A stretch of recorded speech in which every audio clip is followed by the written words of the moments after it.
Well, we're delighted again to have all of you with us for this second round of this very timely and important course. And with no further ado, I'm going to turn it over to Bruce Douglas. Thank you very much. Glad to see all of you again and some new faces. We're going to follow essentially the same format this week as we did last. I'll talk for about 40-45 minutes, maybe a little longer, on the first couple of topics. We'll take a short break, then we'll come back and have discussion. And that discussion will carry us up to around 11 o'clock. And then in the remaining hour, I'm going to reserve that entire hour to talk about Karl Barth, or I should say for us to talk about Karl Barth and the reading you've done on Barth. This course is about two things. One is the Reformed political tradition, and the second is the current crisis of democratic politics. We're going to be talking about these topics, as you know, from the design of the agenda for the sessions in two segments. The first two sessions are designed to get us up to speed so that we know something about what the Reformed political tradition really is. I do it that way because I think there's a lot of I won't say ignorance, but fragmentary information about that topic. And I want to try to get us a little better steeped in the Reformed political tradition in this first couple of sessions. And then starting next week, we will get into the crisis itself and the response to it. So today I want to move us from the discussion of the Reformed political tradition's foundations, which, as I said last time, were laid in the 16th and the 17th centuries. The foundational period was essentially over by the time of the Glorious Revolution in England in 1688. We were into a new era in the next century. We began to get into that new era just briefly last time when we talked about the American founding and Benjamin Rush, a Presbyterian, very learned in Reformed thought generally, and a very important part of the struggle for independence and the laying of the foundation, constitutional foundation of the Republic. Now today, we're going to move beyond that early period, the 17th and the 18th century, and as you know from the readings on into the 19th and the 20th century. And let me begin this with just a word about the word tradition. We throw that word around all the time. And it seems to me it's important to unpack it in this way. A living tradition involves two moves on the part of everybody who's involved in it. One is the passing on of an inheritance from one generation to the next. Part of a tradition is that people, as they move from one generation to the next, think there's something valuable, even precious, about what the previous generations have done, and they want to hold on to it. So the first move, if you will, is preserving things that are felt to be important. But then the second move always is, as the tradition develops, adapting that set of ideas and practices they've inherited to new circumstances. And that's one of the most fascinating things about the development of traditions, whether you're talking about Catholic tradition or artistic traditions or any number of different kinds of traditions. There's this double move of inheriting something, holding on to it, and then at the same time trying to develop it in response to new circumstances. And I would say the development in response to new circumstances is almost unavoidable because those who come later live in different times and face somewhat different challenges. And if they want to stand in that tradition, if they think the tradition is worth preserving, then they're trying to adapt that older thing to this new thing.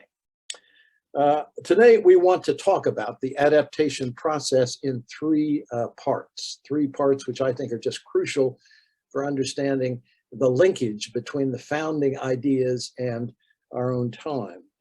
The first of those is the embrace of democracy, the embrace of democracy. And in the readings, above all, the person who represents that and represents it, I think, almost too well, is Henry Ward Beecher. I'll talk in just a moment about who he was. Fascinating figure, larger than life figure in 19th century religious and to some extent political history. Secondly, we'll talk about one of the most important figures in the development of Reformed political thought, Abraham Kuyper, a Dutch theologian, educator, politician, and statesman. And the theme above all I want to stress when we talk about Kuyper, there are many things that we could talk about in relation to Kuyper. And by the way, let me just say parenthetically, Presbyterians generally know all too little about Kuyper because he's part of another part of the Reformed tradition. So I think Kuyper is something we need as Presbyterians to be schooled on in a way that we haven't been maybe before. In dealing with Kuyper, I want to stress religious pluralism, the encounter with religious pluralism and the response to it. And to some extent, it is a struggle dealing with religious pluralism. Kuyper will be the first time that we talk about this 2 weeks hence, when we're talking about the contemporary situation, and in particular, the writing of Nick Wolterstorff. We're going to deal with that even more expansively because that is central to the challenge of our own time. And then thirdly, in the third adaptation, I'm going to be a little long-winded here. Karl Barth is the representative figure, and I'm using Barth as a sort of illustration of the Reformed response to the first crisis, big crisis of democracy that occurred after the achievement of mass politics. And that occurred, of course, in the 1920s and 30s. Many people, I'm sure, people those of you who do a lot of political reading on this call know that there are a lot of parallels being drawn between our own time in the 20s and 30s with good reason. So it's fascinating to go back and look at Barth, who is responding to some extent, I don't want to overstate this, but to some extent to a similar circumstance. And he articulates in a series of essays, only one of which I've asked you to read, what I consider to be the most important, up to this point, the most important Reformed response to this whole set of challenges that this topic presents. So Beecher, Kuyper, and then Barth, each of which represents a somewhat different phase in the unfolding of this tradition.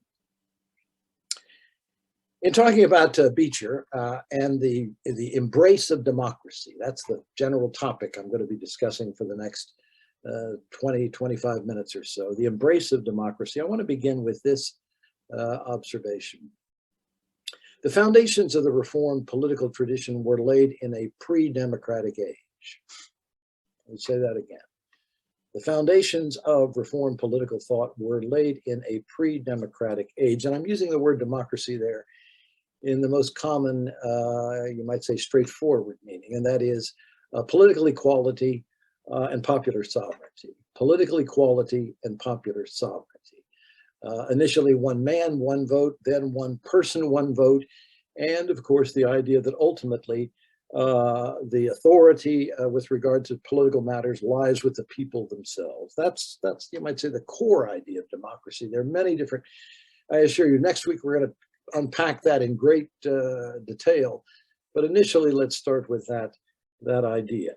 Now, one of the things you learn when you study the literature of Western political thought is that for the most part, up until the 19th century, most serious thinkers who dealt with this topic thought democracy was a bad idea. Let me say that again. Most of the heavyweights, most of the serious thinkers, and a lot of people who were not serious thinkers thought democracy was a bad idea.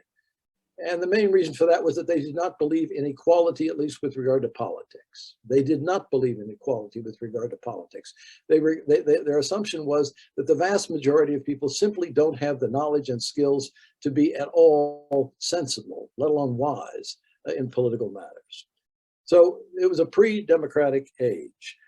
And Reformed thinkers in this period responded in a way to the challenges of democracy, as I said last time, in what I would characterize as a proto-democratic way.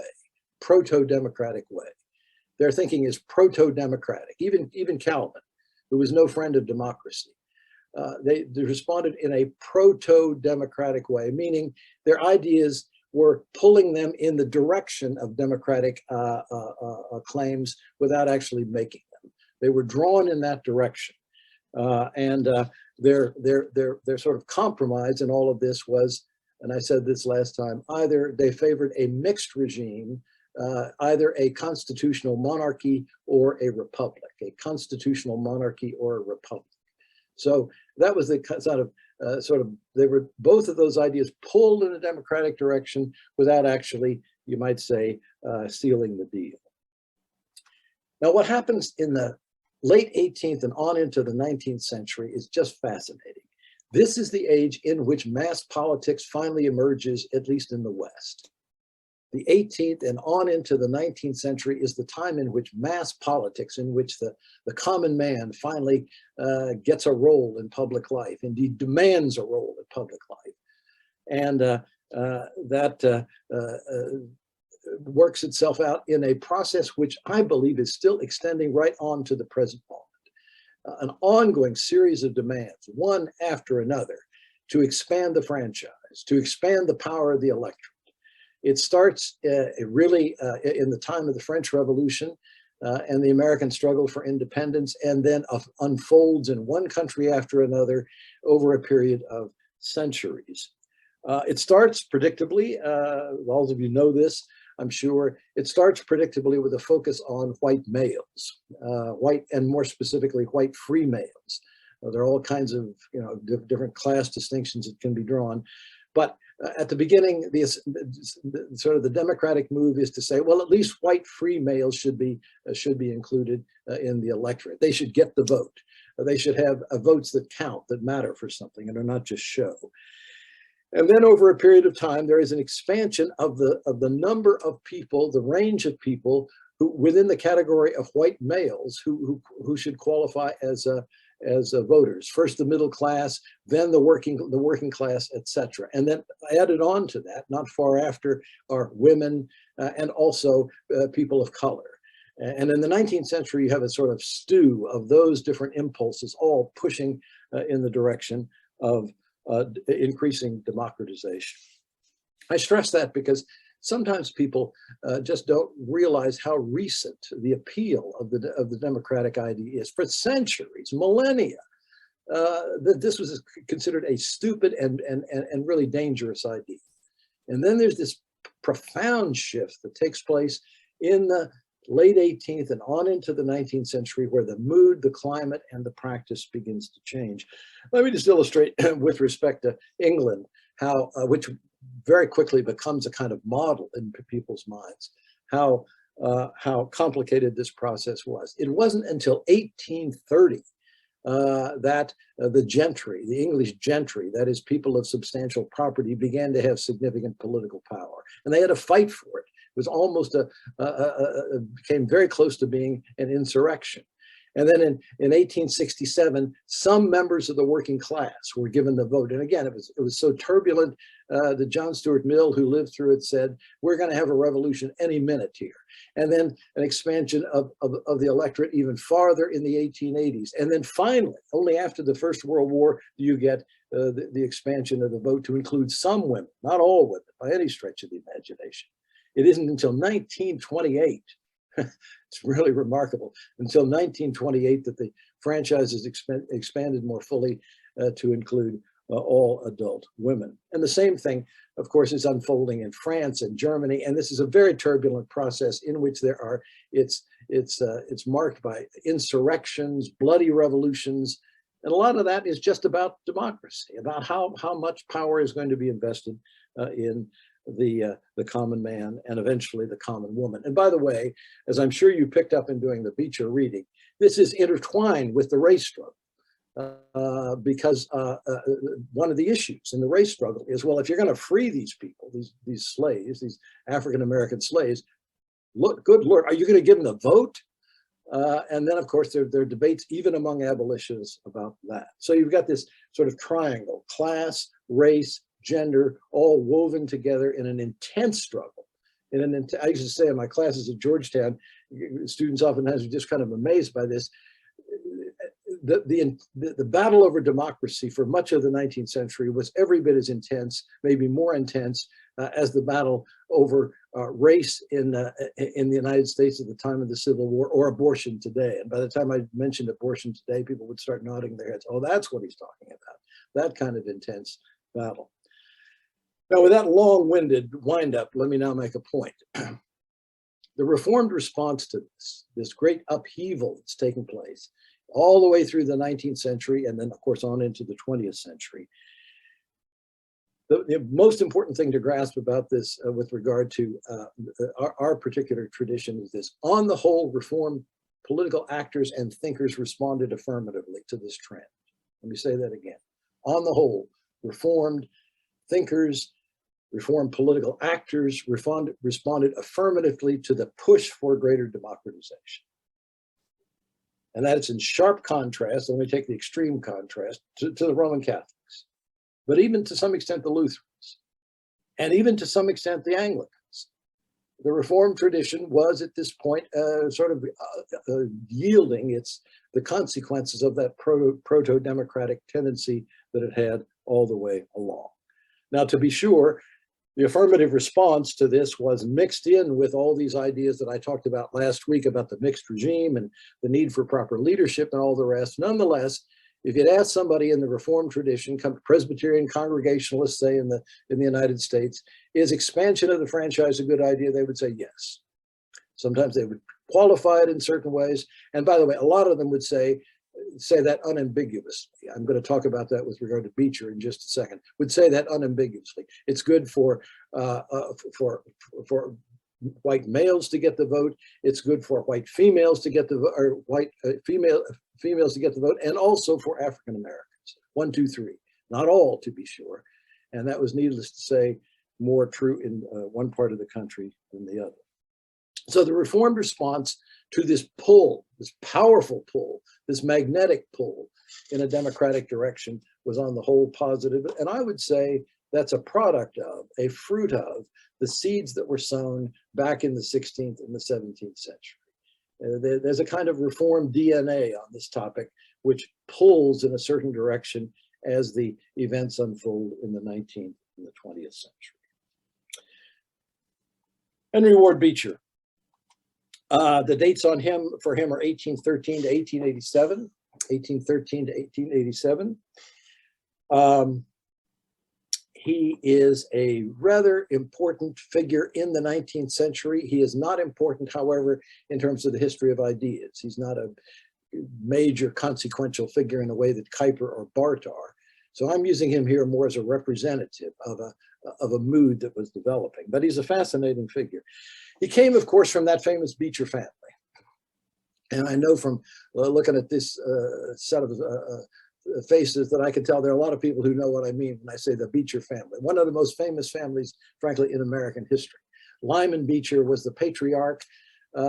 Harriet Beecher Stowe was his daughter. Catherine Beecher was another daughter. Henry Ward Beecher was, these were all notable figures, all from the same family, with Lyman Beecher as the patriarch.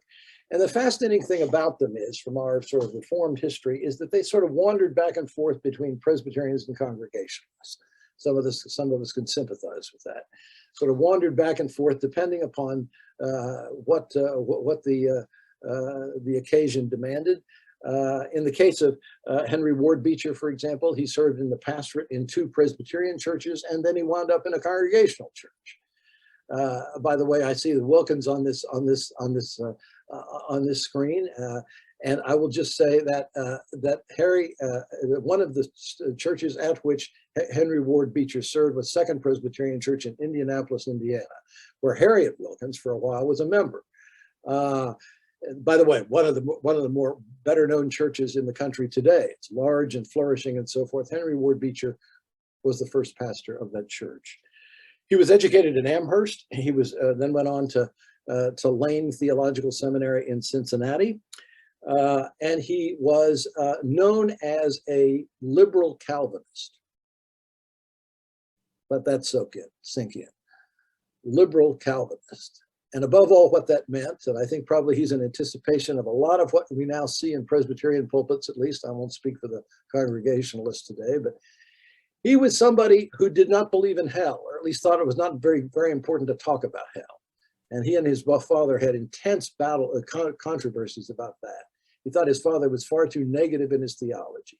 He said to his father again and again, just preach the love of God and don't worry about all that hell stuff, all that damnation stuff, all that judgment stuff. Just factor that out. We'll be better off if we just talk about love and keep emphasizing the love of God. He came very close in his theology to being a universalist, that is, that all will ultimately be saved. He was noted as a very, very good preacher of a certain kind. I would characterize him and so characterize his preaching as populist. That is, he was not interested in the sermon as a discourse, a scholarly discourse, which still in the 19th century was still in Presbyterian circles at least somewhat popular. He was given to telling good stories. He always had 3 points. And the stories tended to be, parishioners would say, more memorable than the points. He was very, very much in demand as a public speaker, not only as a preacher, but also as a lecturer. He was a political activist, a really very strong political activist.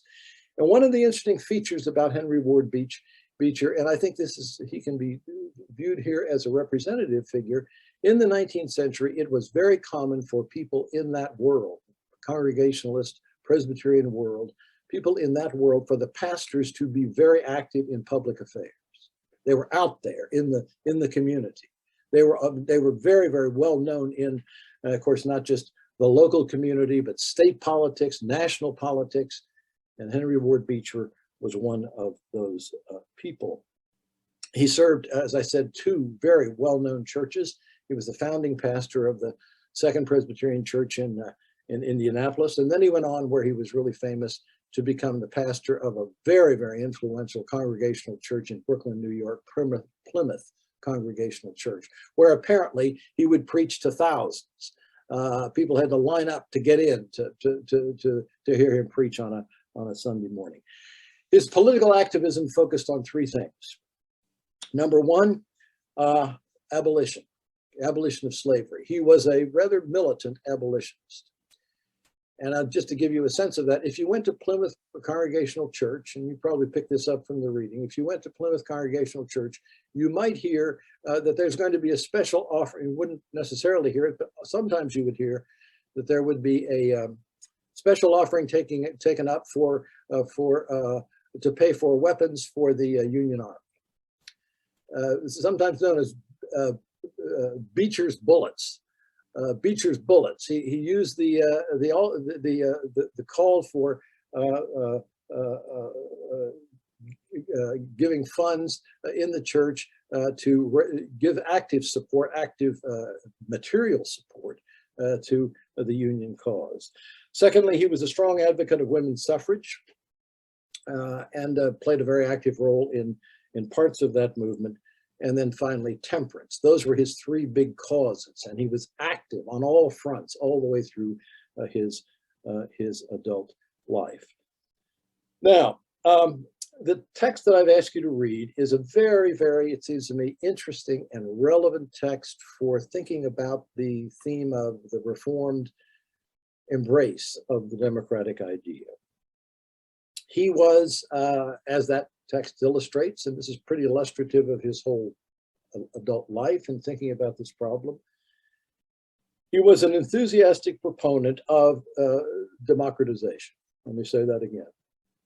He was an enthusiastic proponent of democratization.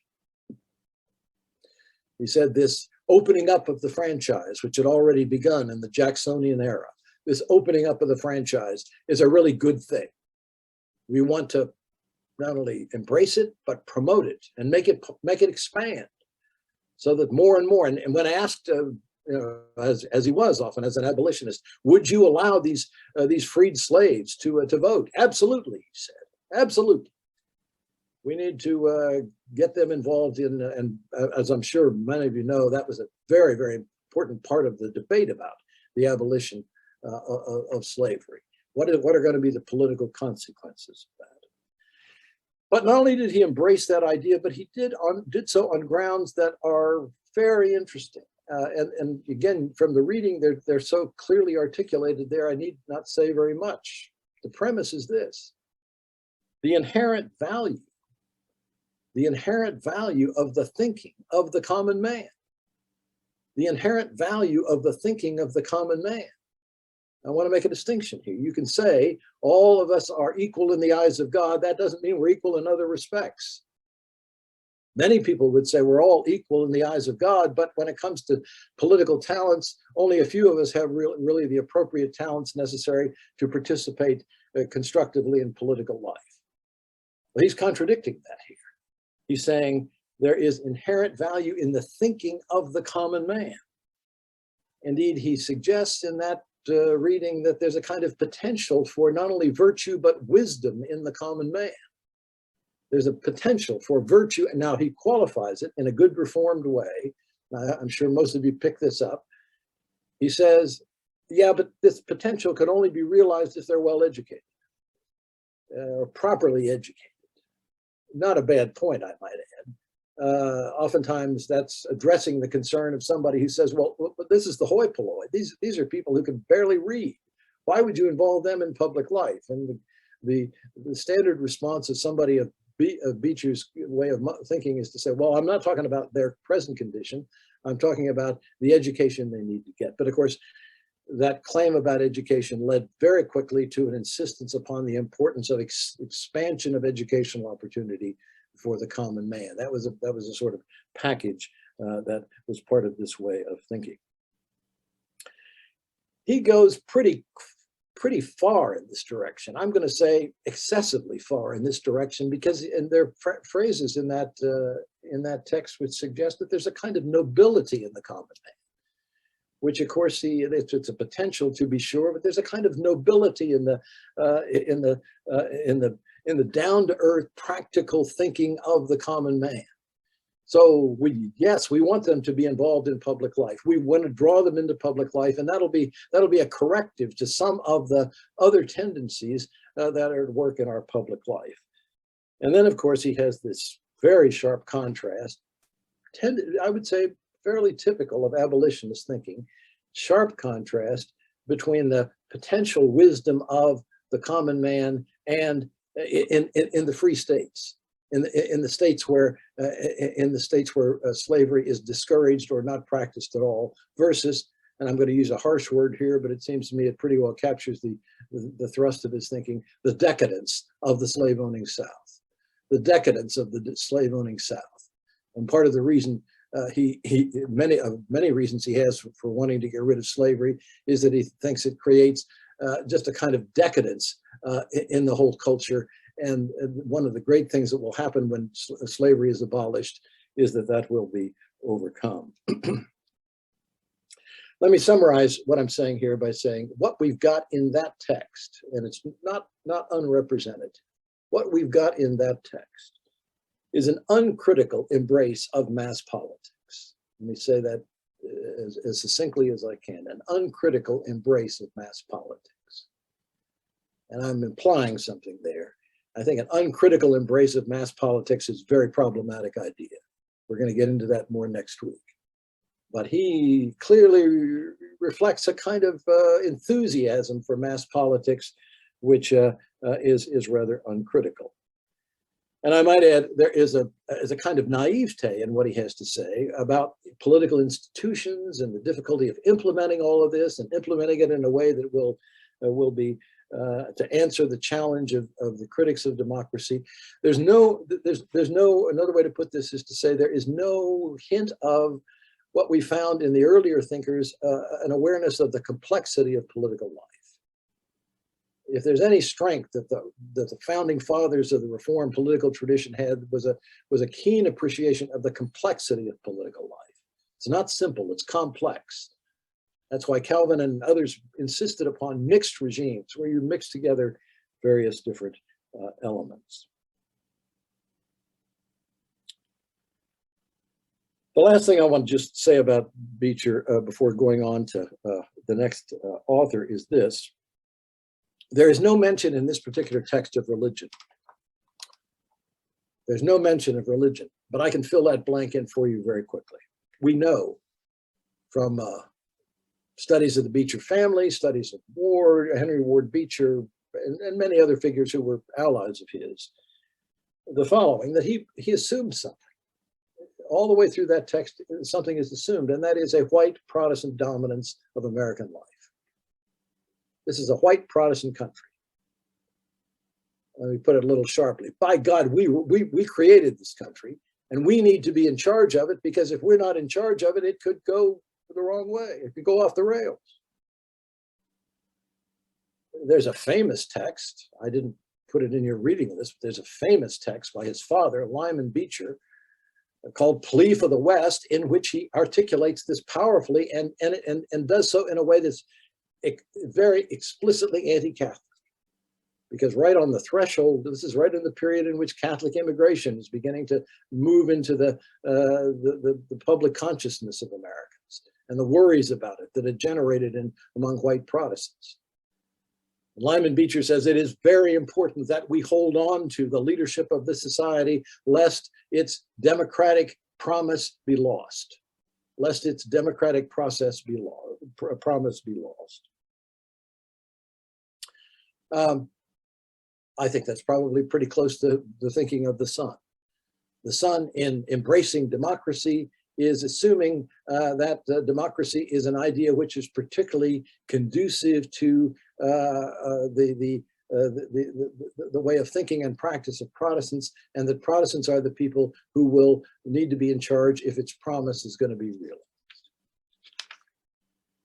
I bring that up because that's a theme we're going to be talking about on and off for the next several sessions. This whole idea of the challenge of religious pluralism. The challenge of religious pluralism was rather directly resolved by Reformed thinkers in the 19th century by saying, we need to be hegemonic. We need to be hegemonic.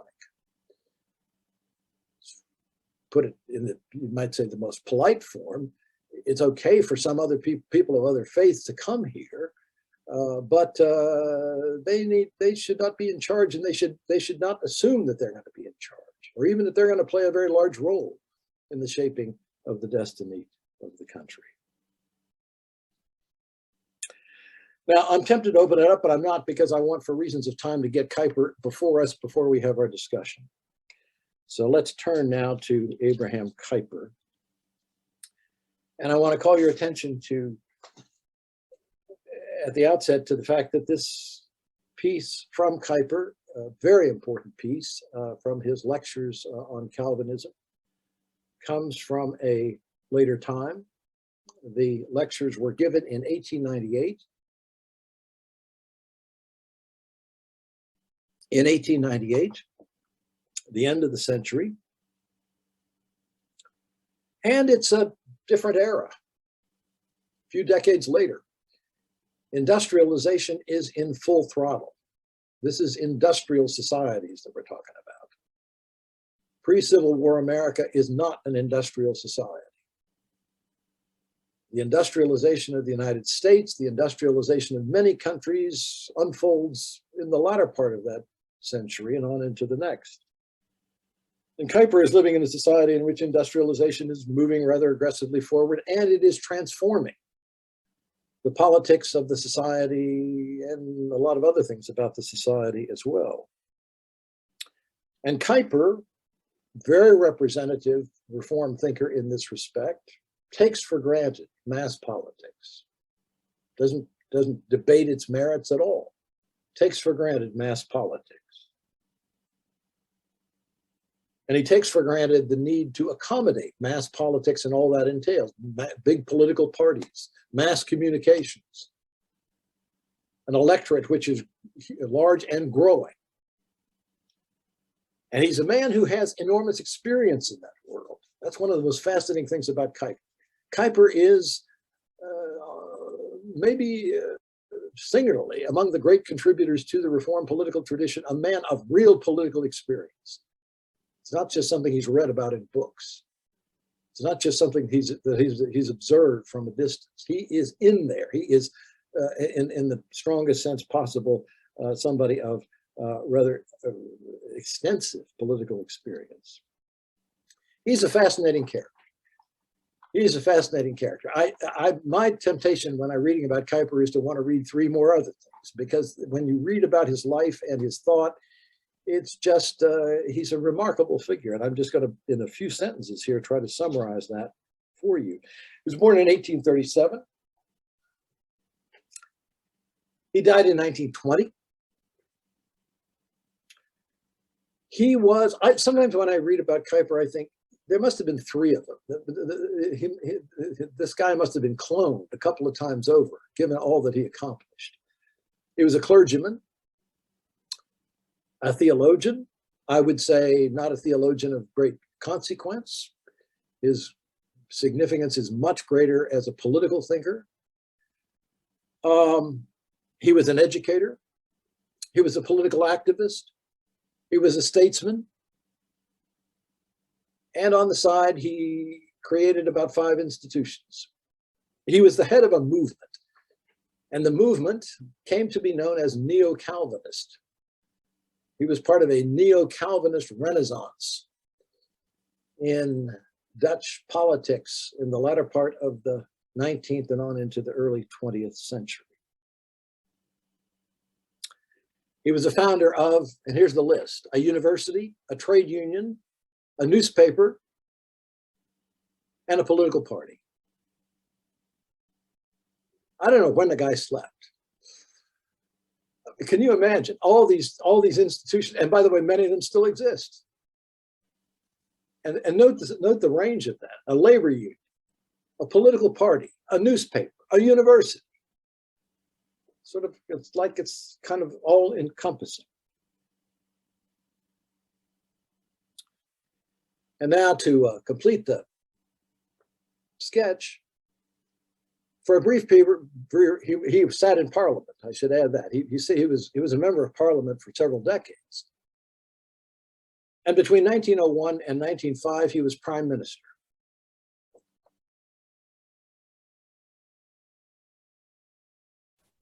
Prime Minister.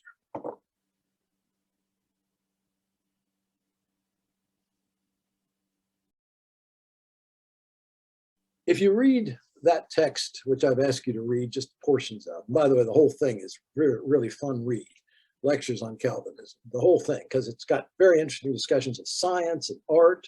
That's the other thing about him. Kind of remarkable. You know, he can discuss aesthetics with some sophistication. He can discuss politics with extraordinary sophistication. He can discuss economics with some sophistication. This is just an incredibly wide-ranging figure. There are 2 things I want to stress about his relationship to Calvin. He was proud of his identification as a Calvinist. Indeed, he was responsible for a kind of a sort of reappreciation of Calvin in the Netherlands at a time when Calvin's legacy was under attack from both the left and the right. You can tell in this text that he is part of what was very common in the late 19th century and the early 20th century among Reformed thinkers, a kind of almost triumphalism about what politically the Reformed tradition had achieved. Let me say that again, what politically the Reformed tradition had achieved. If you read the text, you hear him saying proudly, there are 3 countries in the world above all that have been sort of pioneers in the development of free institutions, by which he means above all free political institutions. And I'm sure you picked this up. One of them, of course, is the Netherlands. Another one is Britain, and a third one is the United States. He says these 3 countries in particular have been permeated by a kind of Reformed influence, and their leadership has been very strongly influenced by Reformed ideas. And that's the reason why, kind of simple causality here, that's the reason why, above all, they have been pioneers in the achievement of free institutions, especially free political institutions. And by that he means, of course, in part democratic political institutions. They've combined the democratic idea with respect for liberties. By the way, that was a kind of common trope of what eventually became the Whig interpretation of history. How these Protestants and Protestants of that type in particular have been pioneers in the creation of this great legacy of, I would say, constitutional democracy. On the other hand, And this is so fascinating and just, I would say very illustrative of what I had in mind when I characterized tradition early on, receiving, but also changing. He is very self-consciously developing the Calvinist tradition, the Reformed tradition, in new ways. And he's advancing these ideas because he thinks they are the fruit of experience, but also the necessary response to the challenges of the time. Let me say that again. The fruit of experience. We've learned some things since Calvin's day, but at the same time, the circumstances under which we live are different from our forefathers, and we need to adapt. Now, if this were a Dutch Reformed group, we could probably talk about this guy for hours. We're not going to do that here, but I want to focus on two things that are, I think, signal contributions of Abraham Kuyper to the broader Reformed world in thinking about politics. And these are not small contributions. These are big contributions, in my judgment, which is one of the reasons why if I had to list 4 or 5 really key figures in the development of Reformed political thought, Kuyper would be up there on that list. I want to talk about two things. So what is called, and this is sort of an in-group phrase in the Reformed world, in the Dutch Reformed world. We haven't heard much about it. Sphere sovereignty. Sphere sovereignty. S-P-H-E-R-E. Sphere sovereignty. That's the first idea. And then the second one is something called religious, and the second one is his response to the challenge of religious pluralism. Religious pluralism. Sphere sovereignty and religious pluralism. Now, this sphere sovereignty thing, it touches upon an absolutely fundamental problem. And I have heard a lot of preaching about the Reformed idea of the sovereignty of God. And I think this is an important addition to it and qualification to it. I say that because there are some clergy on this call, and I would just emphasize that divine sovereignty is part of our heritage, but it needs some work, shall we say. And I think this is a very important contribution to the refinement of people's thinking about divine sovereignty. Of course, the key idea of divine sovereignty, at least as I understand it, is this: that in all things in our lives, God has will and direction to give us. In all things, all parts of our lives. There's nothing in our lives that is immune from this claim. And that could very easily lead to a kind of, shall we say, totalist domination of life by religion. Totalist domination of life by religion. So that you can imagine somebody taking this, and by the way, in certain very conservative Protestant circles, this is the way it's interpreted, that we've got to apply God's will in every single thing in a certain way, Now, Kuyper qualifies that in a very interesting and I would say creative way. And the way he qualifies it is this. He says we need to recognize the pluralist character of human experience. The pluralist character of human experience. It's all right to talk about the sovereignty of God, but we need to understand the pluralist character of human experience. We live our lives, he says, in various domains. We live our lives. Indeed, what he's talking about here is not just as individuals, but as whole societies. There's the scientific domain, the artistic domain, the political domain, and you could go on and on, listing various domains in which we live our lives.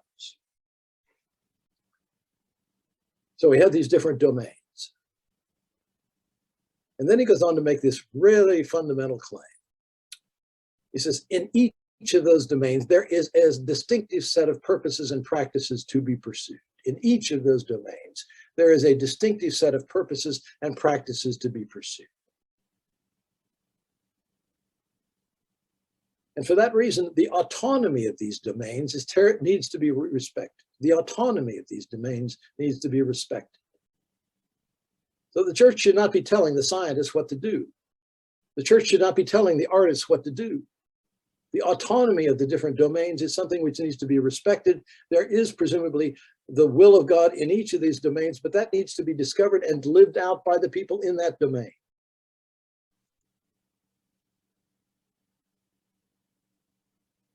Now, why is this important? It's important because it's central to modern life to recognize the autonomy of different spheres.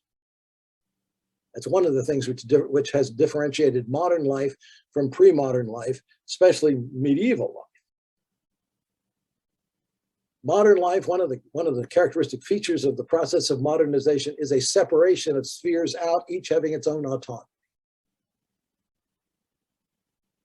And what Kuyper does, I think in a kind of almost a brilliant, I'm going to say it's a brilliant way, is to recognize that and embrace it. To recognize that and embrace it. And his book, Lectures on Calvinism, is really an attempt to work that idea through in terms of the different spheres. There's a chapter on art, there's a chapter on science, etc.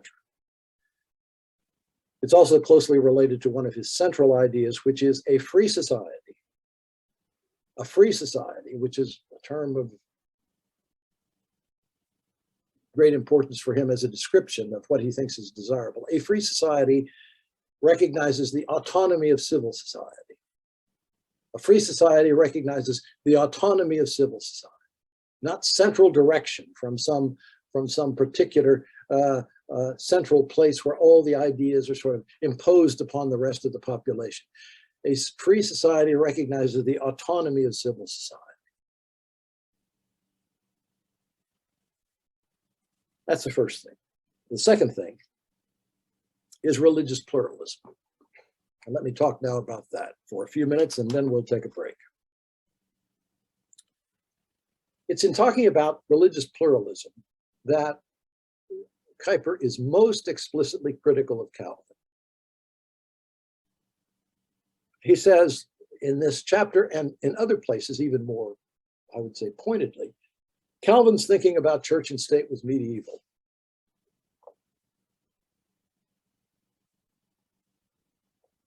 Calvin's thinking about church and state was medieval. And I think, given what we talked about last week, you could agree with that. You know? It's, you might say, the problematic part of the claim Calvin makes that that the civil government is a kind of ministry.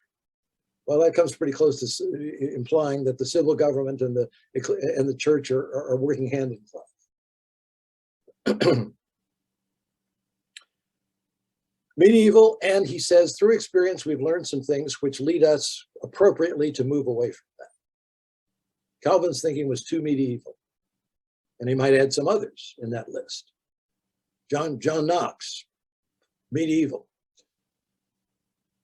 It's appropriate for us now, in the light of experience. Remember what I said earlier about tradition. In the light of experience, we've learned some things. It's time to rethink this.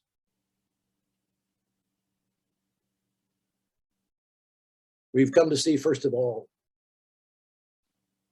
the value of religious liberty as a precious thing. Now, I just want to stress here, I don't think that was there at the beginning of the laying of the foundations of Reformed political thought. I think it comes later. And this, in the 19th century in particular, is the time where it begins to be articulated, and it gets more and more forcefully articulated over time.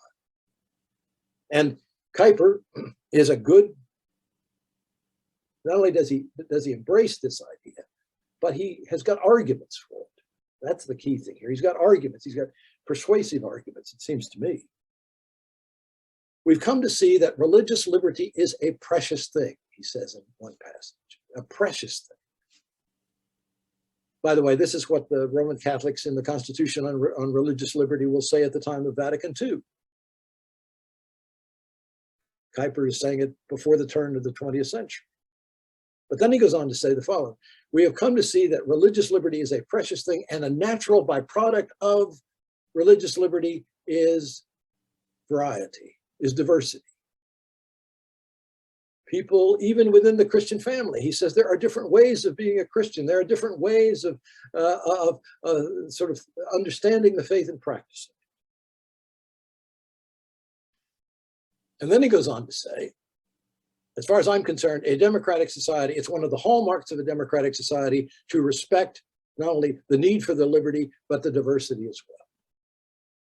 To respect the need for liberty and the value of the diversity as well. And the amazing thing about it, from my point of view, is not only does he say we need to accept this diversity, this variety, as a kind of just unfortunate consequence of religious liberty. Sometimes it's put that way. People will say, I embrace religious liberty, and unfortunately, it leads to all this pluralism. That is not Kuyper. Kuyper goes a step farther and says the following. I think he says that this diversity is part of God's will for our lives. I think this diversity, which manifests itself not just in religion, but a number of other realms, is part of God's will for our lives, cultural and a whole series of different things. That diversity is part of the inherent qualities that we have been given as human beings. So a democratic society presumably is one that honors religious liberty deeply, is committed to it, but at the same time is, by just thinking that through, prepared to embrace religious diversity as a good thing,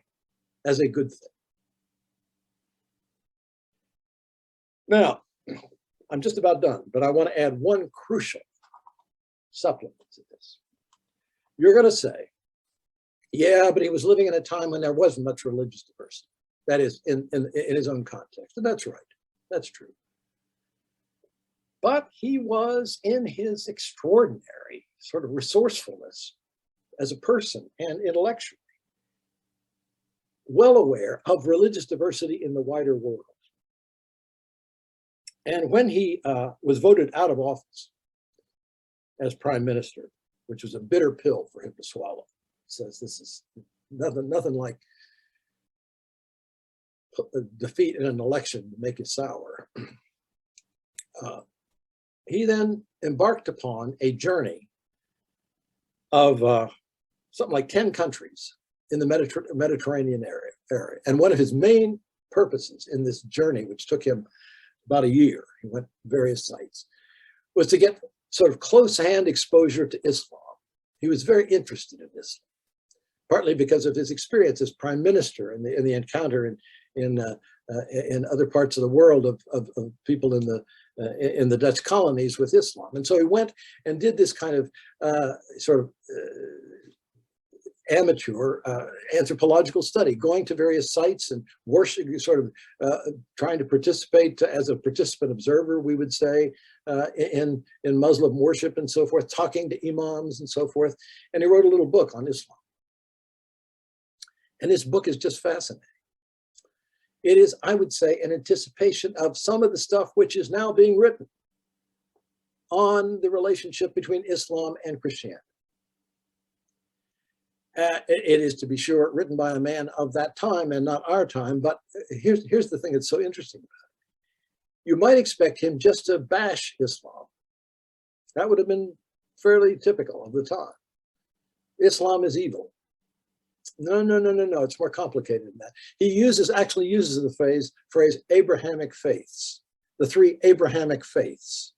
He says these faiths, he says there's a lot about Islam that troubles me, is the way he put it. And one of the things he talks about a lot is the relationship between the men and women. He says there's a lot of stuff about it that I think is problematic. But he said, I still have to recognize its spiritual appeal to millions of people, and it's the fact that it seems to me to be answering the spiritual needs of lots of people in ways that are constructive. Words to that effect. And by the way, he was very, very pessimistic about the likelihood of a success of Christian missions in Africa, because he thought Islam was going to be more appealing, that Islam ultimately would dominate Africa.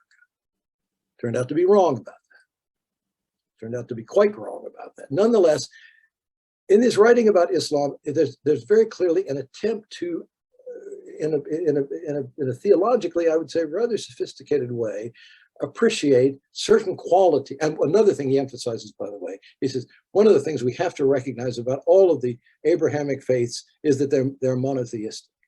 He says, and as far as I'm concerned, monotheistic religion represents a higher stage than the others. Again, a very late 19th, early 20th century characterization.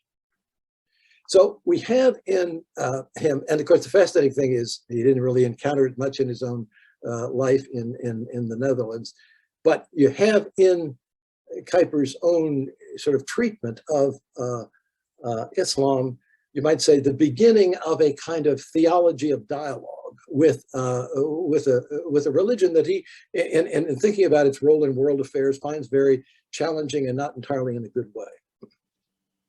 It's interesting to ponder, and you can't do anything more than ponder, what would have been the implications of that for him as a public actor if he had, say, a later career, which he did not have in public affairs. We're up to 10:30.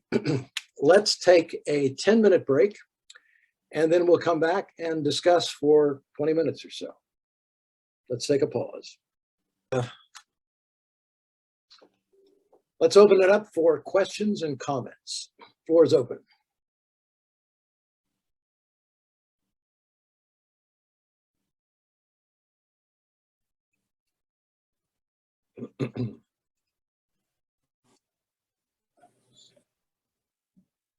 Pam Russell.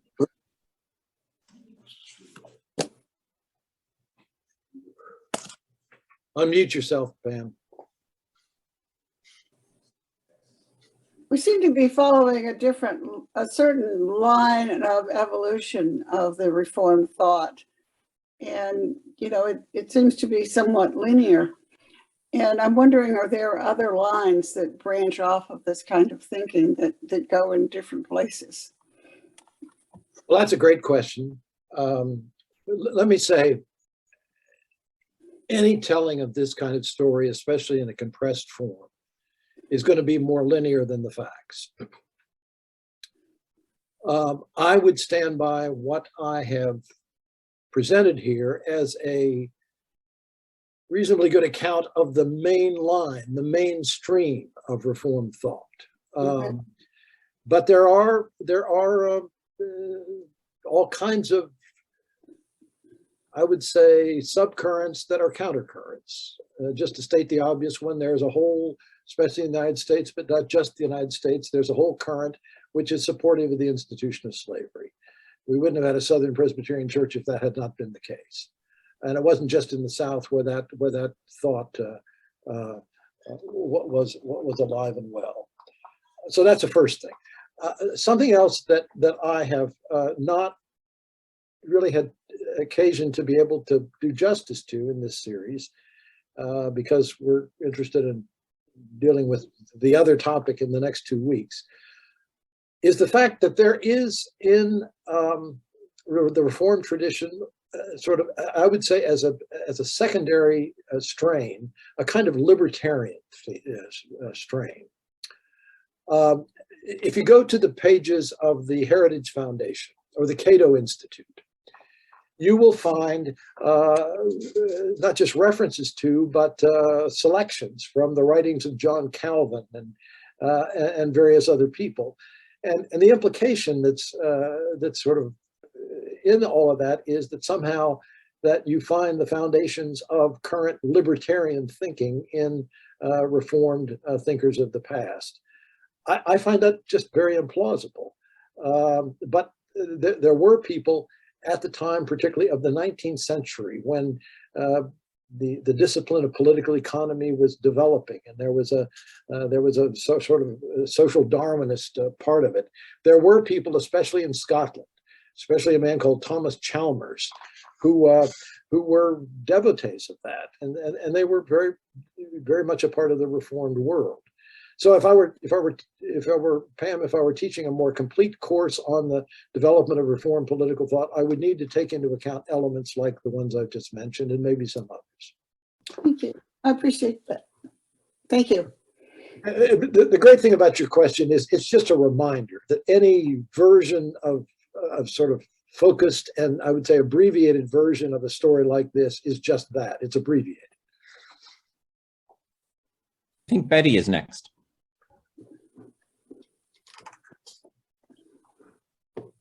It seems to me that these two men, to my 21st century mind, are very progressive. Was the church at this time, was the Reformed Church at this time generally perceived as being the more progressive strain of Christianity? Well, if you take seriously the line of thinking which is implied in Kuyper's identification of the three countries I mentioned, the Netherlands, Britain, and the United States, as the pioneers in the achievement of political freedom, civil and political liberties, then the answer would be, to the extent that that was accepted, then you would have to say, well, of course, that's the way that's what they were. I would qualify that in the following way. I've said, in not so much in this setting today, but in other settings that many of you have heard me say it, Reformed Protestantism is fundamentally middle class and upper middle class in its orientation. It's no accident that most of the people, I don't care what their race is, most of the people who've been attracted to Reformed churches around the world have been middle class or upper middle class in their outlook. And I would say, now to complete the point, that within that frame, that is middle class, upper middle class, these are, the tendency was for Reformed churches, Presbyterian churches, congregational churches, whatever the label, to be perceived as progressive for that group of people. People on the left, which increasingly becomes another important political factor in the 19th century with the development of working class movements and so forth. Working class movements would generally say, because they were not populated by Reformed people, and Reformed people were very critical of them, they would say Reformed Christians were progressive, but not nearly progressive enough. But let me just add to that one other thing. Henry Ward Beecher's advocacy of those three causes that I mentioned, cause of women's suffrage, abolition, and temperance, that package was viewed as highly progressive in the 19th century. It was part of the sort of building of what Beecher would at one point characterize as a kind of moral society. If you could achieve those three things, you would be well on the way to achieving a moral society. It would be, in other words, a kind of secular equivalent of a holy commonwealth. I think Doris is next. Yeah, I was wondering, this whole idea of the spheres that he talks about, how much was that accepted, not just within Reformed thinking, but in general? And did this tend to make the sovereignty of God seem to be somewhat diluted? Well, that's a great question. How much was it accepted? I think this way of thinking comes very easily, almost naturally, to well-educated modern people. And that is, after all, the clientele, the constituency of the Reformed world. I mean, and let's just take an example. In the church where I worship, there are people of all kinds of different professions. And within those professions, they've got technical competence and a certain set of values that they pursue in that world, right? I don't care whether they're in medicine or law or you name it. And I think the assumption is that when you're properly trained and you are able to achieve a position in that world, that it's only right and good that you should pursue it as a somewhat independent world, right? And therefore, there's almost a resentment to saying, well, who are you to tell me? Let me play the role of educator here. Who are you to tell me? I'm a professional educator. I know about these things. So I think that whole business of sphere autonomy comes very naturally to people in that world. Now, you've raised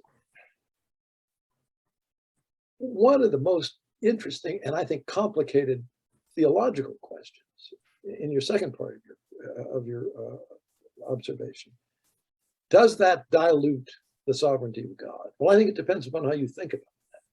The defender of it, and Kuyper, I think, would say, this is in effect an authorization for lay people in particular to seek the will of God as they understand it in their own sphere. Follow what I'm saying? Let's leave it up to the practitioners in those spheres as good men and women of faith to try to work through what precisely the will of God is for that particular sphere. Now, I have to tell you, I'm kind of a partisan here. I think that's smart. And of course, it also relates to another presumption I have, which is that on the whole, lay people have a very important role to play in this. And this is the way they live it out in their daily lives. If they're attorneys and they've been well grounded in the faith, then it really should be up to them to work through. Now, they need to be well grounded in the faith, to be sure, but we need to leave it up to them to work through the implications of that for the practice of law or practice of medicine or whatever. One of the things that this is just something that's been on my mind for years, and we've never, at least in my time as director of the Reformed Institute, we never could do it, but it's an interesting thought. I think it would be wonderful to gather together people in a particular profession, lay practitioners of a particular profession, and talk about the practice of that profession from the perspective of our own faith. If you follow, and that would be perfectly consistent with Kuyper. Perfectly consistent with Kuyper. And the irony is, I say that because I have learned, not recently, but quite some time ago, that that's what some Catholics are now doing. Irony of ironies. That there's a guild of Catholic lawyers and a guild of Catholic physicians and so forth. But you could argue, now just take the other side of it, you could argue that, well, no. I say it's ironic for the Catholics to be doing that because their tradition tends to be top down. That is, the clergy pronounce and then the lay implement. I think it would be, I think you could make an argument that a well-constructed direction from above is, I can't say, it's not, I don't have it in me to say it's better, but a different way of doing that. But frankly, I'm not persuaded that that's preferable. And I guess, Doris, what I'm confessing there is that I'm a thoroughly modern man, that I've bought into this whole modern, spheres and specialization and all the rest. Adrian has a question. You mentioned that Beecher had a thought that let me just sort of look at paraphrase my notes, that if you were not to have a Christian or Protestant leadership role, or if Christians and Protestants did not have a prominent leadership role, then the democratic promise would be lost. Now, that later ran into the religious pluralism issue. We go back to the original Beecher. Do you think that's right? That it's hard to do after a century or so of things, but would the world be better would the country be better if we had, is that right? A continuing prominent Christian / Protestant leadership role? Well, boy, big question. How many hours do we have? By the way, Adrian, in a sense, that's where we're headed to that topic. Yeah, I realize maybe premature. I understand. No, but it's fine. It's fine. But let me say a couple of things about it. First of all, I want to say, isn't it uncanny how that issue has surfaced again right now with a slightly different configure? I mean, it's the worry of a conservative figure who will say, look, the successful practice of constitutional democracy requires certain cultural conditions, and those cultural conditions are more likely to be found in Abrahamic religions than others, and maybe even in Judaism and Christianity, and not in others, and so forth. And therefore, you allow the hordes to come in, and the cultural life of the country is going to be changed in ways which are not conducive to good democratic practice. That's a simplified version of a contemporary argument. And by the way, you find it on both sides of the Atlantic. I want to say just one thing about that right now, and then we'll come back and talk about that later. Our forebears, Protestant forebears, had a practical reason for thinking in those terms. And the practical reason was that they saw in most Catholic countries at the time very little democracy. So when people were coming from those countries, they were worried that the people who were coming from those countries lacked the civic qualities necessary to be good citizens. And they would add to that, and this is not ecumenical at all, this is anti-ecumenical. They would say, and they're part of an authoritarian church where they're not very practiced in civic roles in their own church. So this is an authoritarian religion coming into our society, and it's kind of a Trojan horse for very anti-democratic impulses. They said that, and they believed that. But now, isn't it interesting that in the course of the 20th century, and the kind of turning point in this is the election of John F. Kennedy as president, there has been a fundamental change in, I think, the attitude, ironically, of the most conservative Protestants of all, who now look upon Roman Catholics as allies in democratic politics.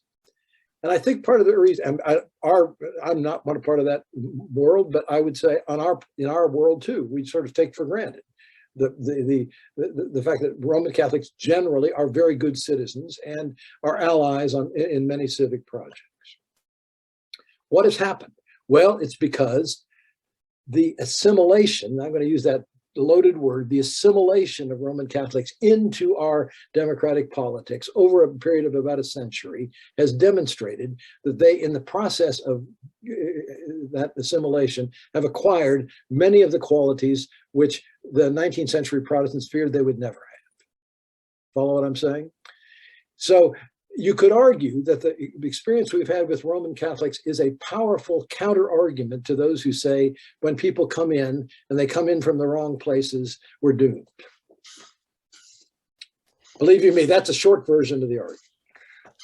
If I may, Bruce, on the topic of anti-Catholicism, I've been studying Beecher's quite a bit. And of course, Lyman was strongly anti-Catholic, and Henry Ward ran in some of the strongest anti-Catholic newspapers in Cincinnati when he was younger. But in this particular address, I noticed he's beginning to change his tune, and that towards the very end, he talks about Yankees dying with the Irish and Americans dying with the Germans. And his quote is, "I think you've seen the end of that most un-American nativism." So I'm kind of wondering if the war may have changed his mind on this issue. I stand corrected on that. You're absolutely right. There's a line in there which is incompatible with his father's public position, at least. So yes, it's more complicated than I made it out to be. Absolutely. And the answer to the question, your last question, I don't know. I don't know what moved him in that direction. But it's yes, I'll just leave it at that. You're absolutely right that it's a more complicated picture than I painted. We have time. We got time for one or two more. Time for one more from a panel. Pam, your hand's up. Can you unmute, Pam? Okay, when you talk about spheres of influence, I have this image of beach balls bouncing around in a room, but those spheres collide, and sometimes they overlap, and sometimes they collaborate, and sometimes in certain, like for instance, in a session or in certain kinds of committees, it's important to have people from each sphere there in order to sort of make a good decision. Or in places where they collide, like when the lawyers are trying to tell the doctors what they can do, it can get pretty messy. That's not so much a question as a comment. No, that's not. I would say once you've accepted the sphere autonomy idea, then there's a lot of work that needs to be done along precisely the lines you're suggesting. But another one is, I'll just throw this out and, just tantalize. I haven't got time to get into it, but it's one thing to say the sphere should have autonomy. What if one sphere or the other exerts excessive influence on the others? And I would say in our own time, the economy is the obvious influence that seems to be in so many ways compromising the autonomy of some of the others. And the fascinating question is, if you recognize that to be a problem, then what is the remedy for that? Is there a political remedy for that to keep every sphere in its proper place, or what?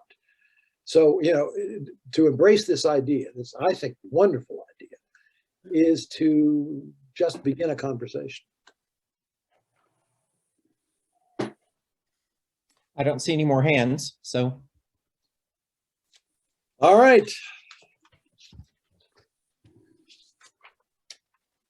Some of you may have heard of Karl Barth.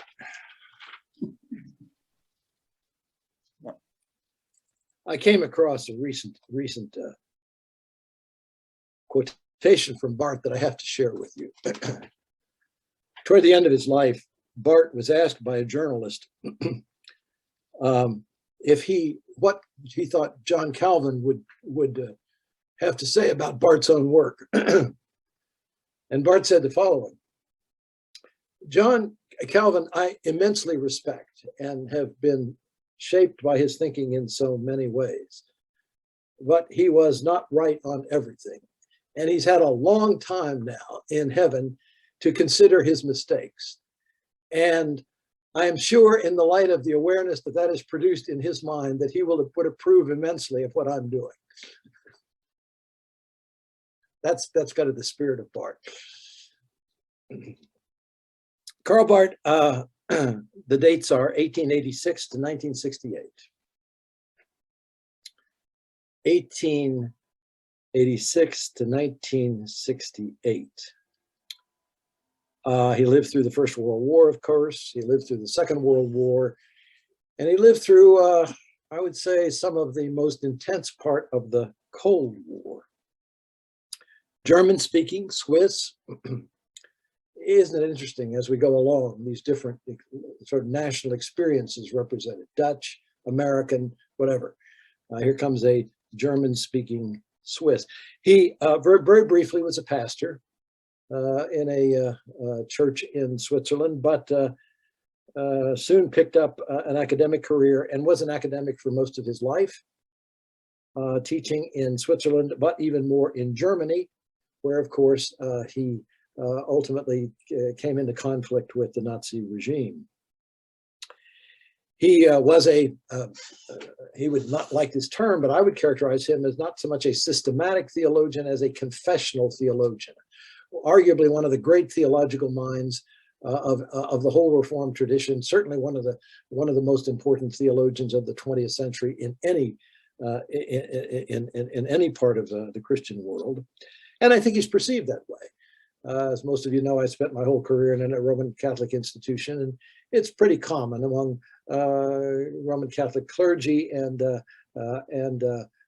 people who are Roman Catholics who are academics to recognize Barth as a great figure. Not always one they like very much, but a great figure. He's known for many things, but I want to stress three things. One is his very, very sharp critique of theological liberalism as emerged out of the 19th century and into the 20th century. He was a theological liberal who ultimately had a kind of theological conversion experience and moved away from that, especially in a famous commentary on the book of Romans, triggered in part by he was just appalled by the response of theological liberals, many of them at least, to the First World War and the nationalism they embodied. And he became, as a result, the founder of a whole new direction in Protestant theology. I like to call it neo-Orthodox, but there are many labels that can be given to it. His major theological statement was an unfinished multi-volume work called Church Dogmatics, I'm guessing, just guessing, that there's nobody on this call who's actually read the whole church dogmatics. It goes on and on and on and on. But fortunately, there are shorter versions of his very, very provocative theological ideas in many different forms. He's very reformed. He's very reformed. He's very self-consciously reformed, even more so than some of the others I've mentioned. Karl Barth just very self-consciously stands in the Reformed tradition and makes that clear. In addition to his theological output in the church dogmatics, he is known for two things in particular, both political. One is his very sharp criticism of the Nazi regime and the people who were Christians, the so-called German Christians who rallied to the cause of Nazism. There was a whole movement of German Christians who wanted to embrace the Nazi cause as somehow a theologically a correct response to the challenges confronting Germany. He was very sharply critical of that, and that resulted in something that we know if we've all been exposed to the PCUSA's Book of Confessions, something called the Barmen Declaration, which is sort of high-level theology, but it's very clear that it is an attack upon everything that the German Christians and more broadly the Nazi movement represents. For that, he was forced to leave the country, forced to leave Germany. He was now, fortunately, he was not a German, so he had, if you will, the lesser consequence of simply being driven into exile back to his home. But that is a notable document, the Barmen Declaration, in the whole theological development of the Reformed tradition. The other thing for which he's known, but maybe less well known than the Barmen Declaration, is the stance he took towards the Cold War. He wrote a lot about the Cold War, and he took actions in relation to the Cold War. And the reason why the actions he took and the position he took is noteworthy. There are really two reasons. Number one, he refused to take sides in the Cold War. He refused to say the West is right and the East is wrong. His neutrality with regard to the issues at stake in that conflict drew the wrath of Reinhold Niebuhr, who just bitterly criticized Karl Barth. He said, how do we explain the silence of Karl Barth? To which Barth replied, I'm not silent, I'm just not taking the position you want. So he was rather sort of insistent upon a neutral position. And then secondly, and this is so interesting, he was a nuclear pacifist, not a pacifist, but a nuclear pacifist. And he thought simply to threaten the use of nuclear weapons was theologically wrong, was morally wrong and theologically unacceptable. And by the way, when he made his one visit to the United States in the early 1960s, he came to Washington, D.C. and went to a dinner that was hosted, among other people, by Arthur Schlesinger Jr. This is in the early days of the Kennedy administration. There were a lot of high-level people there, including people from state and defense. And his host thought that they were going to talk theology. They did not talk theology. They spent the whole night talking about nuclear weapons and the ethics of nuclear weapons.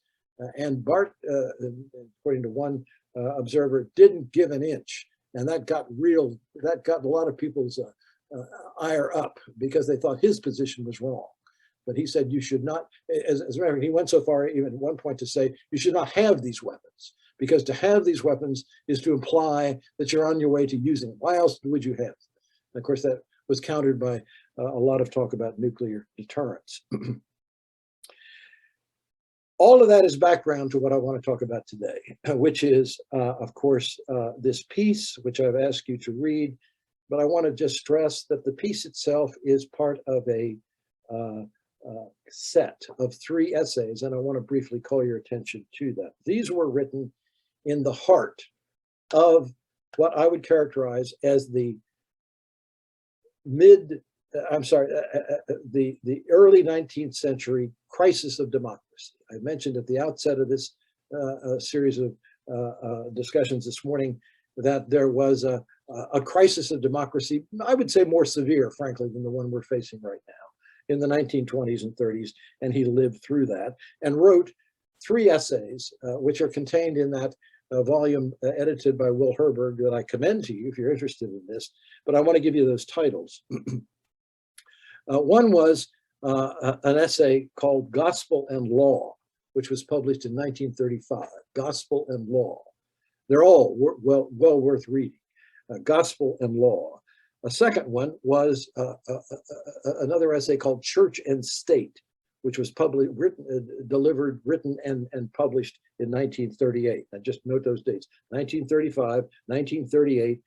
And then as the culmination of that, this piece that I ask you to read called The Christian Community and the Civil Community, which was appeared first in German in 1946, and then in English translation in 1954. I'll go through that again. Gospel and Law, 1935, Church and State, 1938. And by the way, the Church and State one has the wonderful subtitle, Justice and Justification. Justice and Justification. What is justification got to do with justice? It's a wonderful theme. And then the third one, The Christian Community and the Civil Community, 1946 and 1954. I regard this essay, this one I've asked you to read, as one of the most important things that's ever been done by a Reformed thinker on politics of any kind. One of the most important by a Reformed thinker of any kind, but especially on our topic, And in just a second, I'm going to get into the substance of that. But before I do that, I want to just briefly note a few hors d'oeuvres, if you will, from the first two of those essays. I've read them many times, and those first 2 essays are just so provocative, and I commend them to you. But here are 2 or 3 things he says in that, particularly in Church and State. The one on Church and State is a prolegomena to what you've already read. At one point, he says he's very sharply critical of Augustine. And he says in one of those statements, the earthly city is not the city of Cain. The earthly city is not the city of Cain. And of course, that is a very direct attack on something I talked about earlier, a tendency for Augustine, Luther, and others to say that the state is nothing but a remedy for evil, and itself has got all kinds of evil qualities, potentially. That's the first thing. A second thing he says is the Reformed legacy, meaning the tradition we've been looking at. The Reformed legacy has in the past far too much relied on the Old Testament and ignored the New. Relied heavily on the Old Testament and largely ignored the New. And part of his project is to correct that. And then a third thing he says is some Christians, he says, living in a time in which we're living, 1930s. Some Christians living in a time in which we're living who don't like the Nazi state are inclined to jump to apocalyptic imagery, jump immediately to the book of Revelation. He says, I want to warn against that. That's too easy a temptation to jump to apocalyptic thinking. The beast of the apocalypse, the beast is a danger, but it's not inevitable. The beast is a danger, but it's not inevitable. And please don't found our political ideas on the imagery of the beast. I say that because in certain conservative Protestant circles in particular today, that whole apocalyptic stuff is not uncommon. Now, having just briefly noted those things, let me go to what I think is the heart of this essay, The Christian Community and the Civil Community. The first claim he makes is this, and I hope you will be thinking thinking about these claims against the background of the stuff we looked at earlier. Civil authority is divinely instituted, but it is also spiritually blind. Civil authority is divinely instituted, but it is also spiritually blind. That's a very provocative image, spiritually blind. Now, a question arises, which some people have raised about this statement is this. Is he referring to civil authority in general or just the civil authority as we now know it? That is in modern times. belongs. And I don't think there's an answer to that. That's one of the ambiguities of this essay. But let me just say for the moment, at least as we know it now, it is spiritually blind. And then he makes a very specific statement in clarification of that. That statement could easily be misled. But the meaning that Barth means to convey is this. In the state as we now know it, there is no shared awareness of a relationship to God. Citizens do not share a common awareness of a relationship to God. I think all of us sense that. There's no shared awareness of a relationship to God. And that's not changed, he says, by having people of faith in positions of leadership. That's not changed by having people of faith in positions of leadership. It doesn't change the fundamental fact, which is there is no shared awareness of one particular kind of relationship to God in the body politic.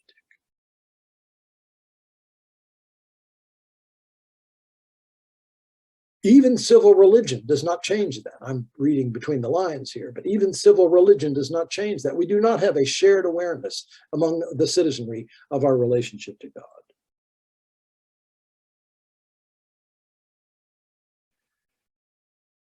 For that reason, he says, civil authorities should not be expected to provide spiritual leadership. Civil authorities should not be expected to provide spiritual leadership, at least in their civil capacities.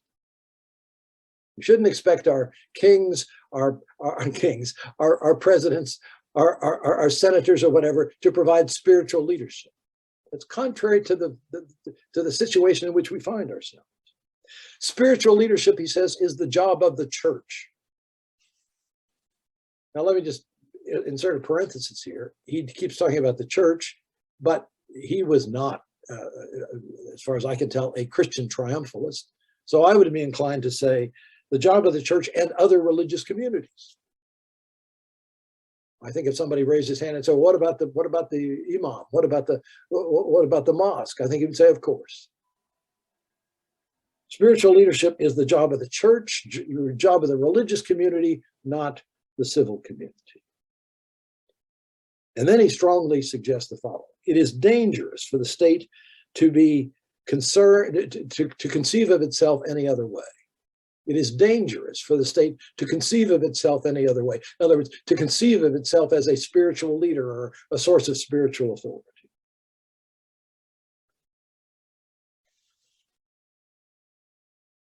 What about the role of Christians? The role of Christians. Wonderful imagery here. And I would say imagery which turned out to be very important in the shaping of mainline Protestant thinking, both in Europe and in North America. And here it comes. The role of Christians is not to take charge, but to function as a leaven in society. Leaven in society. Not to take charge, but to function as a leaven in society.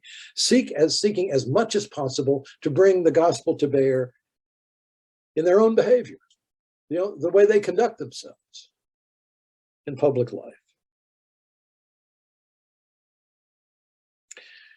Now, after he said those things, he then raises a very important, tantalizing question to which he gives an ambiguous answer, as far as I'm concerned. And the question is this: do we as Christians have a theory of politics? Do we as Christians have a theory of politics? And he says no, but then he proceeds to give one. I'm sure he would have a rebuttal to what I've just said, but as a humble reader, that's what it seems to be. We do not have, he says, a Christian political theory of our own. And certainly, he says, I think it's a bad idea for Christians to organize themselves as a separate political party. Very important idea, very important issue in Western European politics in his day, but it, needless to say, is not just relevant in his day.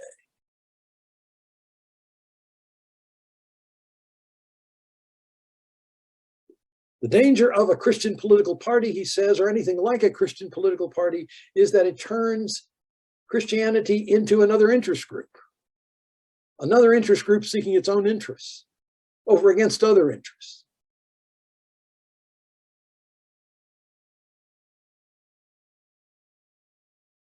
And then he says the following: And these might be seen as the charter for the rest of our discussions in the 2 weeks to come. He says, I have to say, thinking it through for myself, that the best setting for us to pursue our mission as Christians is a constitutional democracy. The best setting for us to pursue our mission as Christians is a constitutional democracy. Because that constitutional democracy provides a setting in which we can best do what we aim to do, what we want to do, what we need to do in following the gospel. Well, what does that mean? And he very hurriedly gives us a list. And I'm going to briefly try to unpack that list because it's a very important statement that he makes. But note, very, very important statement. The best setting for us to pursue if we could choose, the best setting for us to do the work of the church is a constitutional democracy. He says, I would go so far as to say that a constitutional democracy is a natural byproduct of the gospel.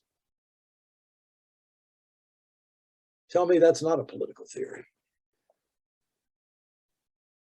Constitutional democracy is a natural byproduct of the gospel. Because it draws people, he says, if it's functioning at all well, that's a big if, it draws people naturally in the direction of the following. First of all, the recognition of the constitutional rights of everybody. The constitutional rights and liberties of everybody. And it's just the other thing about a constitutional democracy, which is really important and really good, is it provides a division of power, a division of powers. Remember the mixed regime? A division of powers, not one person in charge, not one unit in charge, but a complex mix.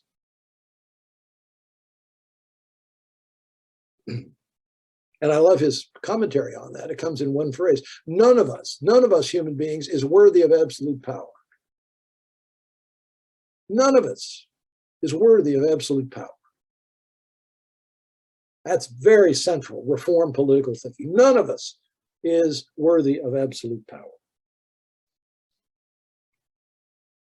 The ethos of a constitutional democracy he defines in the following terms, describes, I should say, not defines, describes in the following terms.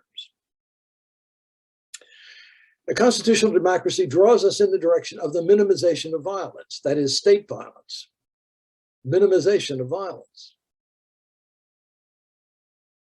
Through the centuries, governments have been given to all kinds of violence, sometimes wanton violence, in relation to their citizens, their subjects. Well, part of the design of constitutional democracy is to minimize and control that tendency.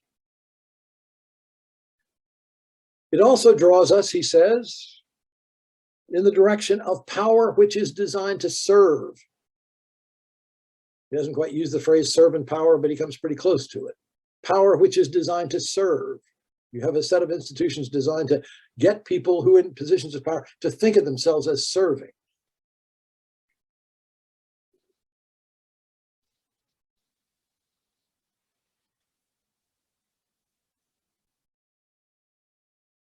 It is also a natural consequence, he says, of a constitutional democracy to be drawn in the direction of some form of social justice. And social justice includes the idea of social equality.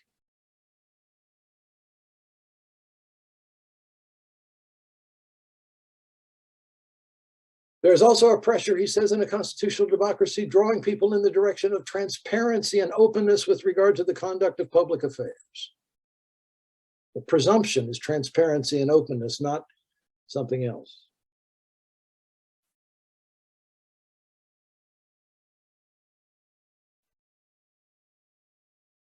And then the final thing he says is there is a pull in a constitutional democracy away from parochialism, away from parochialism. Presumably that means a concern for the wider good that is beyond one's own society.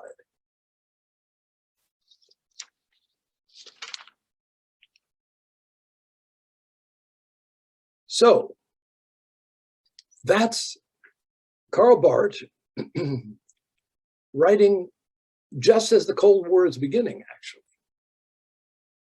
And as I said earlier, it is, I don't think, any accident that as constitutional democracies were created in one society after another in Western Europe in the post-Cold War, in the post-World War II era, there was a tendency on the part of people who inhabited the theological world to think in these terms, especially Reformed Christians to think in these terms, and to treat constitutional democracy not just as a politically good thing, but a theologically good thing.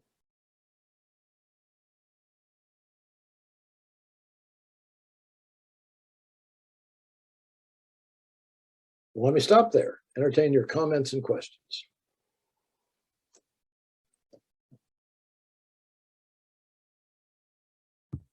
Bruce, just in the various democratic, Christian democratic parties in Europe, German, French, whatever, did they, and they're still around, do they intentionally or volitionally develop views on issues and policies based on a Christian thing? I mean, is it more than name? Is there actually substance to it? They say our theology leads us to this approach. Does that work? I would say, well, I want to say two things about that. Number one, in the early days especially, they did.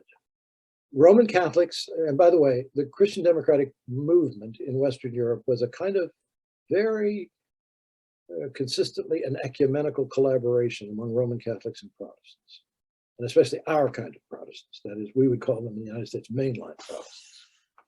People who are very active in the ecumenical movement, those sorts of Protestants. The Roman Catholics came into that collaboration with a very well-developed set of ideas by lay people, almost entirely. It wasn't church teaching.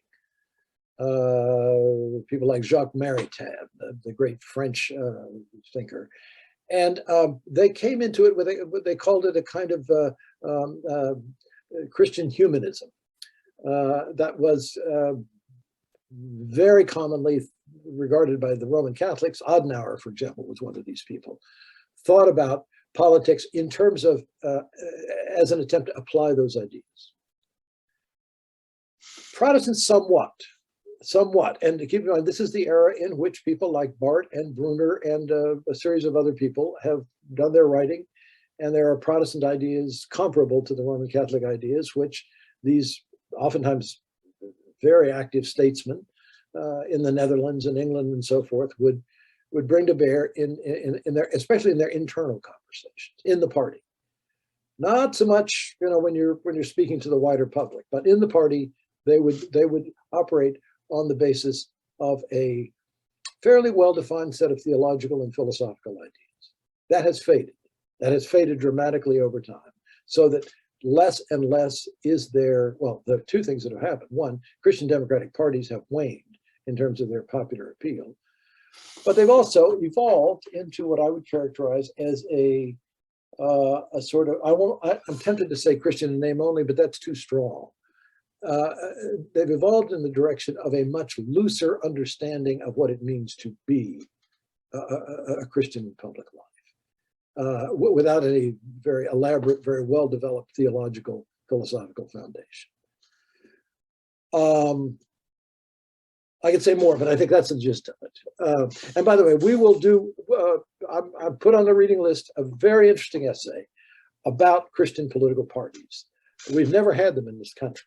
And so that's an interesting thing, but they've been very common in Western Europe.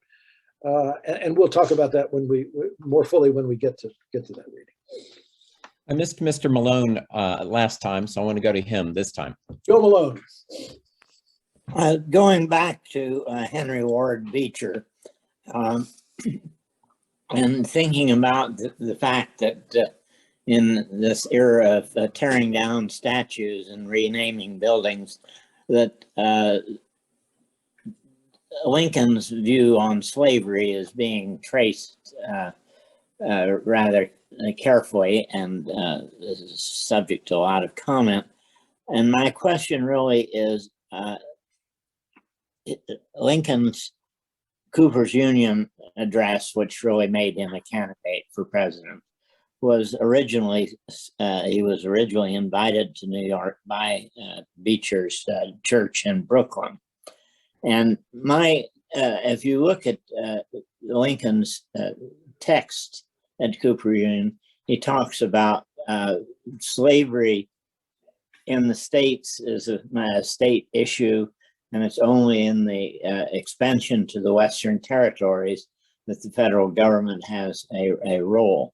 And when Lincoln was his speech was transferred from Brooklyn to Cooper's Union, was that the result of a disagreement between Beecher and Lincoln on the extent to which the federal government could be involved in abolition? A good question, and I've learned in many years that when you don't know the answer, you say you don't know the answer. So I have to plead ignorance on that.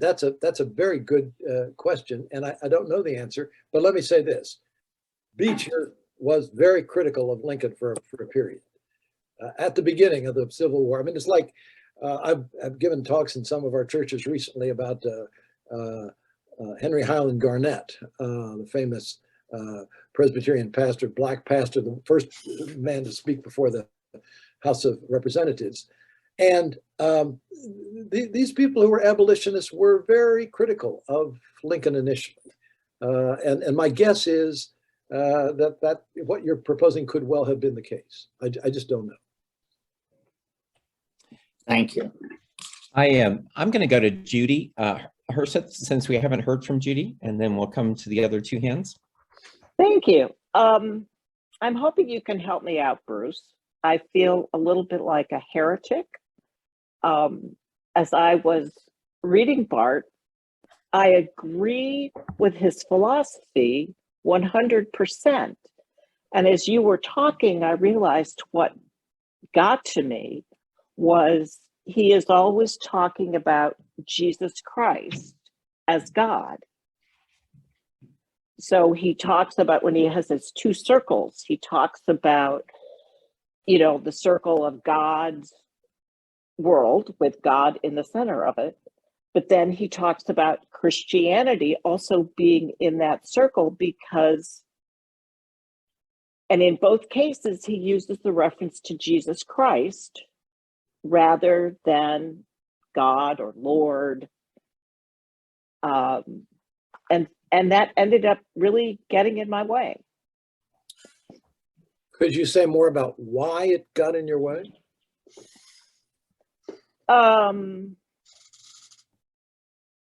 I think because if I were to say to a Jewish friend, all of this discussion of Karl Barth, and to use Barth's words in terms of Jesus Christ,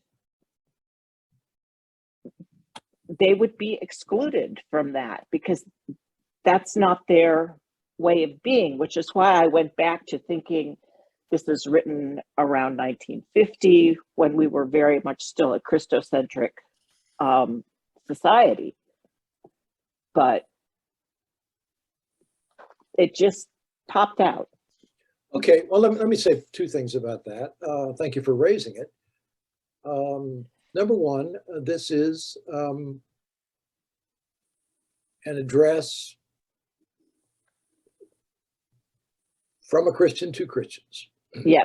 So that's, this is essentially trying to sort out theologically how we think about these matters as Christians. That's the first thing. And my guess is that if you look carefully, the discussion of constitutional democracy clearly implies a role for certainly religious liberty, and I think he would not be at all confused by the suggestion by Kuyper, unsettled by the Kuyper suggestion that religious liberty leads naturally to variety and so forth. But he doesn't take it into account. I take your point. He's not somebody writing in this period who's very much concerned about what we now think of as the problem of religious pluralism. He's just Mhm. not. He's just not. And to that extent, the piece is exactly a manifestation of the way in which not just Americans, but even more Europeans thought in that period. Still a lot of assumptions about some form of Christian hegemony, some form of Christian control in the West. That's a given. So, and I think the important thing to grasp is that issue is not on his horizon for maybe obvious reasons. Other things are dominant in his thinking. It will become an issue. We're going to read Nick Wolterstorff, and I'm deliberately sort of setting these up stage by stage. His, if you will, Barth's concern is a different one. Do we really, as Christians, value constitutional democracy, that kind of politics, and if so, why? And what is our role in it? That's his agenda. That's all he's concerned about. It's later, and not just in Christian thought, but other kinds of political thought as well, that the issue of religious pluralism really becomes important. And frankly, that's why our final session is going to be devoted heavily to that topic. So we're getting there, but we're not there yet. I could say more, but I'll leave it at that. No, thank you. Let's go to Betty and then Pamela. At the beginning of this chapter, where he's distinguishing between the Christian community and the civil community, he generally is very positive about the civic community, the role of government, the role of the state. But there was something that he says on page 151 that sort of jumped out at me, that seemed to be kind of a contradiction to this generally positive description of the civic state. He said, civil community as such is spiritually blind and ignorant. It has neither faith nor love nor hope.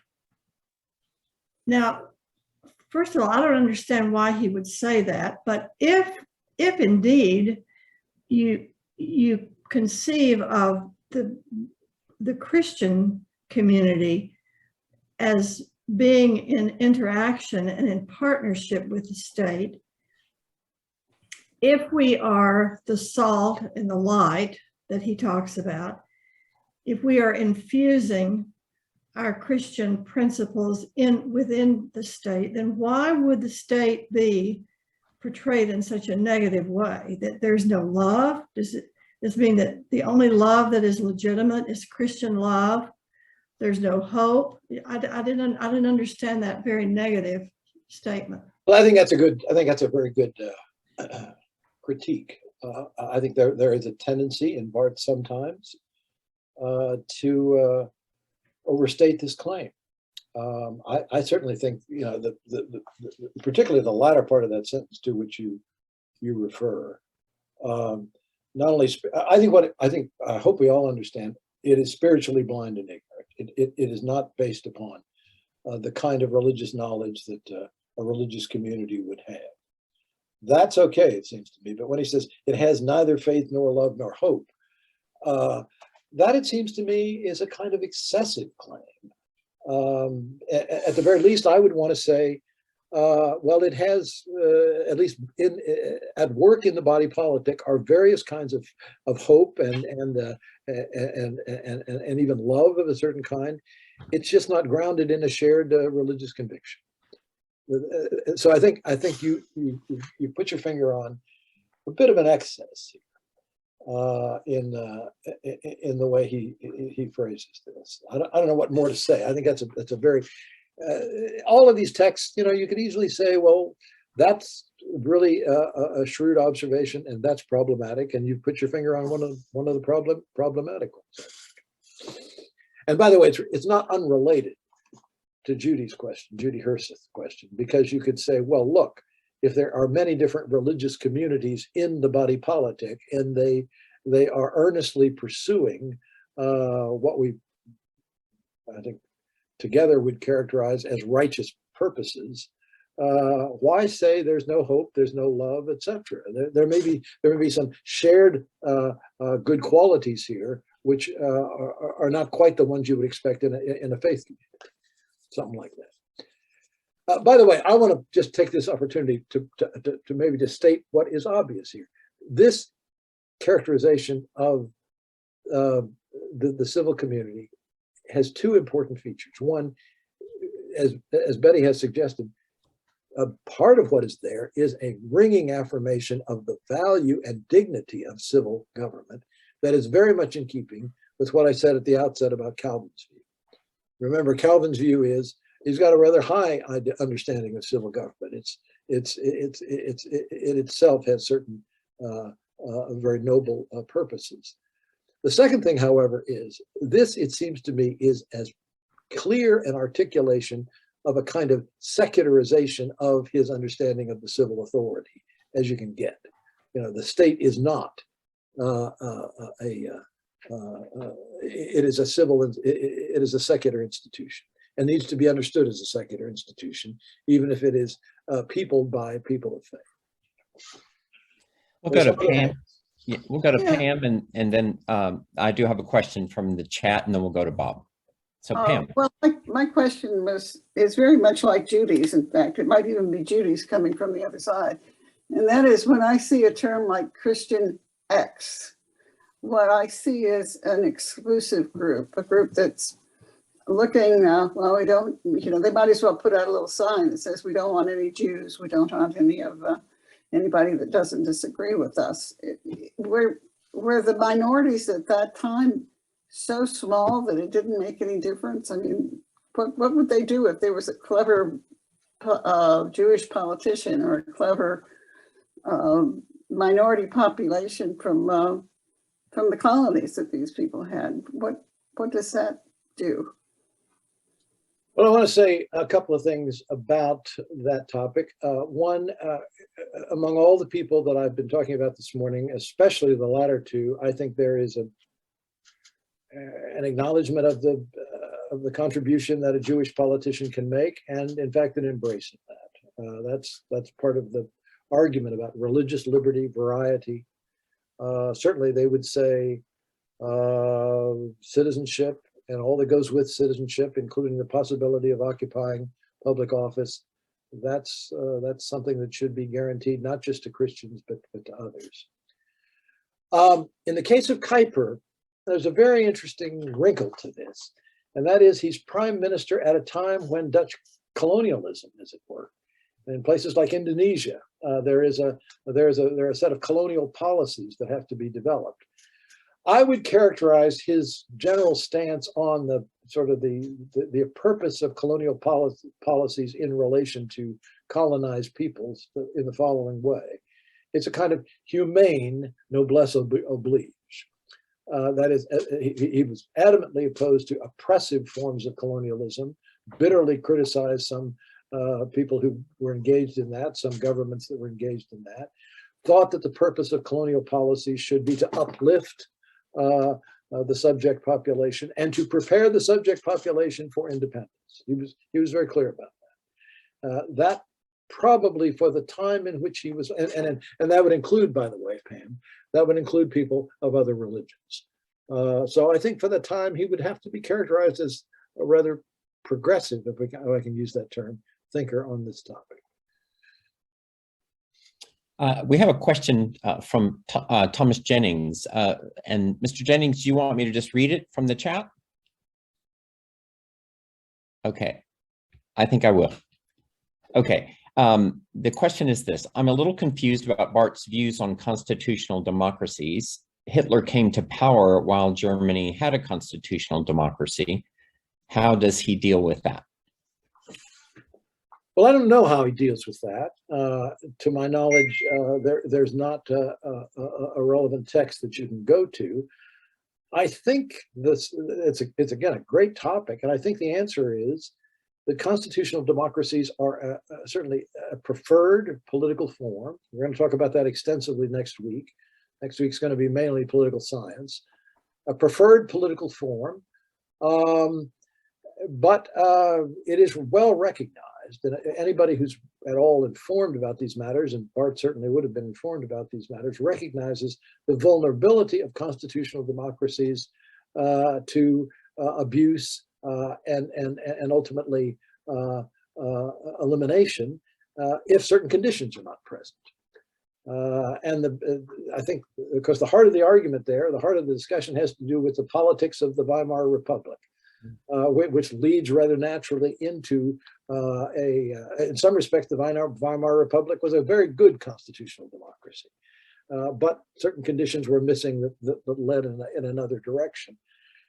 So I think that my guess is, I'm just speculating here, but my guess is that Barth would say, I am articulating here something which I believe to be the preferred outcome.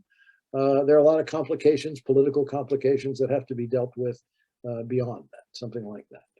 And I assure you, I'm going to spend some time talking about that next. And you're going to be doing reading, by the way. This is a good point of entry into. You will get some very, I think, interesting, illuminating reading on populism, populist democracy, constitutional democracy, liberal democracy, and so forth next week. Great. Let's go to Bob Harris. Okay, first, a bit of confusion. I didn't recall reading anything in this piece, the Christian community and the civil community, about constitutional democracy, and I just did a word search, and that phrase doesn't come up. I couldn't find that phrase in this piece.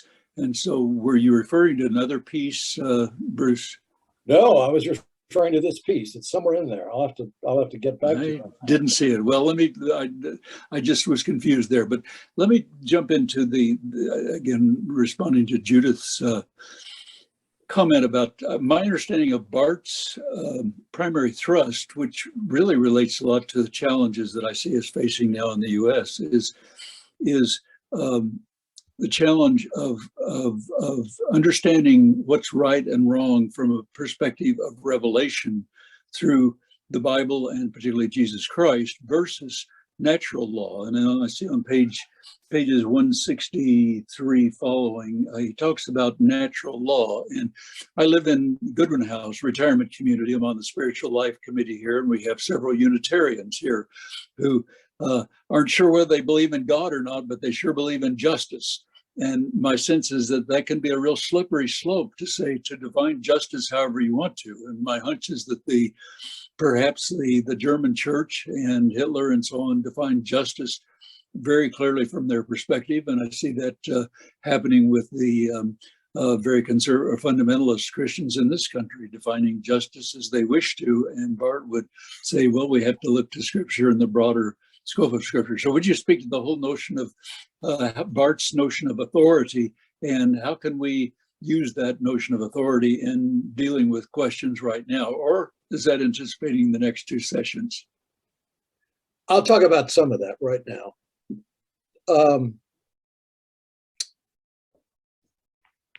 Barth, as you correctly indicate, was a strong opponent of natural law thinking. Now, in that he was an innovator in the Reformed tradition. I want to stress that. Virtually everybody that you have read up to this point, in one way or another, except Barth, is a natural law thinker. Let me go back to Calvin. Calvin is not elaborate about this, but it's in Calvin. He refers to natural law. And I would say, in his thinking, natural law as the conscience written in the hearts of every man, regardless of faith, regardless of anything, there's a kind of moral compass in all human beings.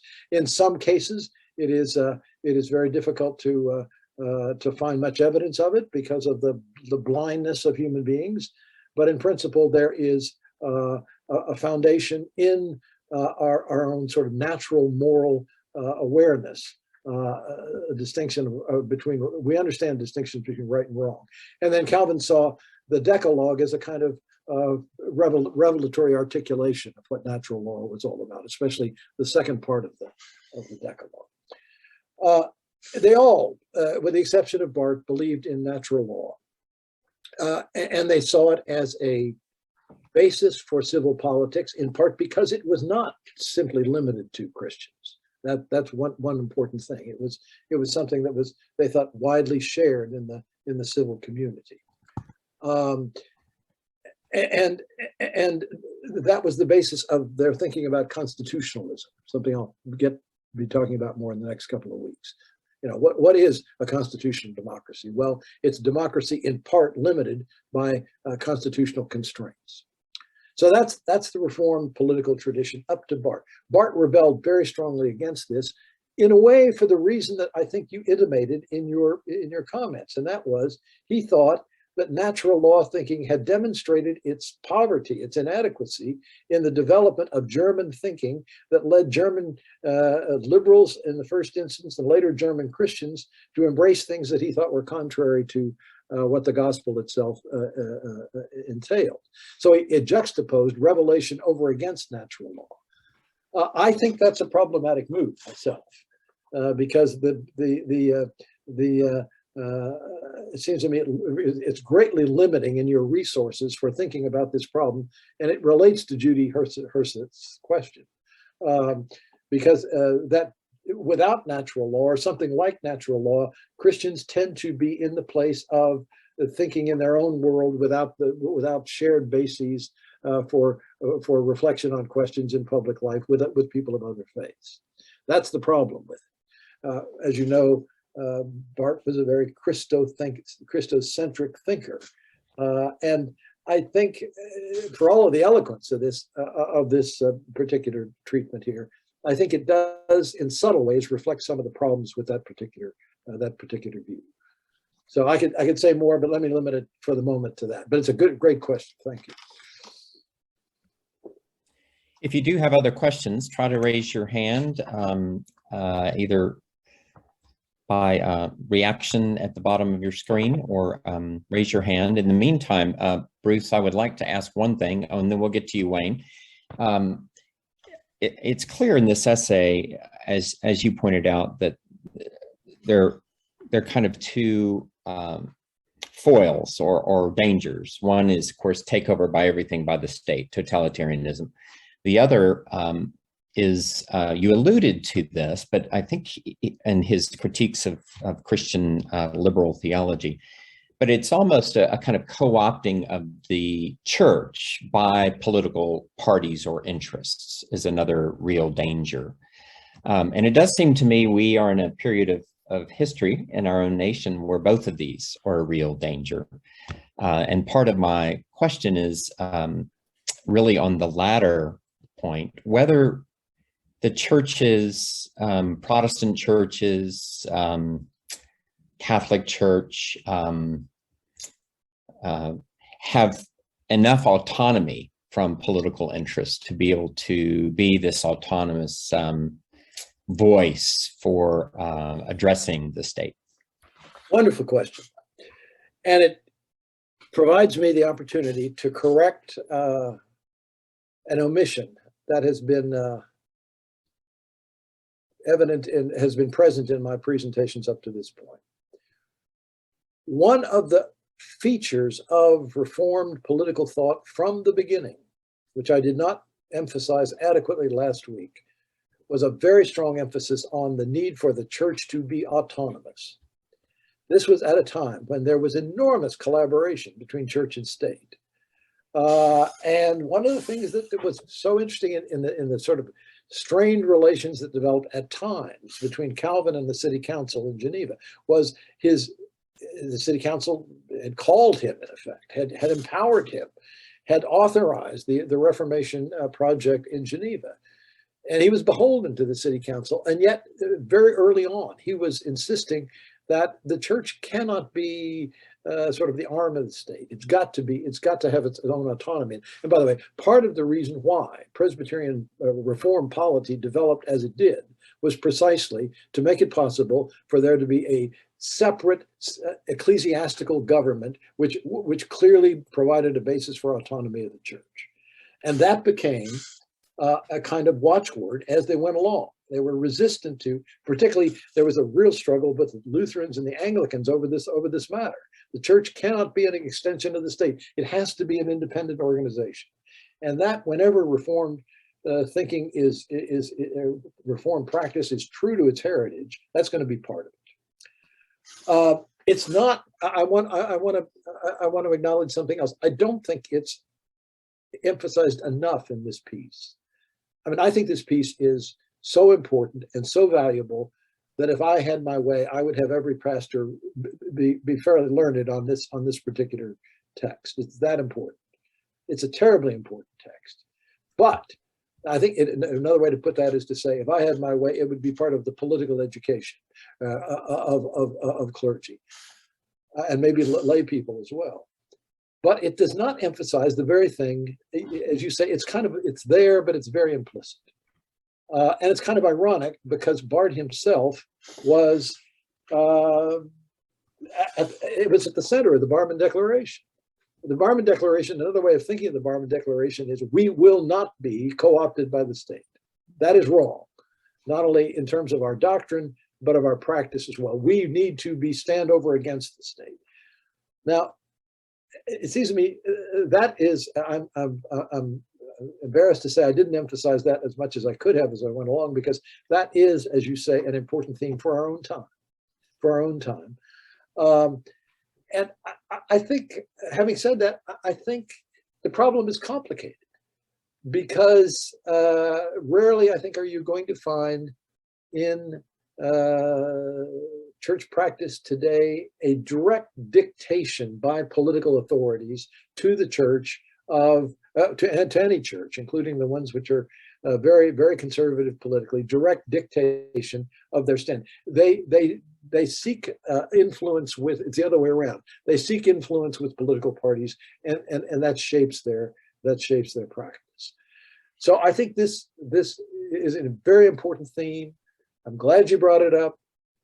I think it could be even treated as one of the central themes of Reformed political thought, but it needs an application to our own time to be dealt with in a rather complex way. It's a different circumstance than certainly the one to which he was responding.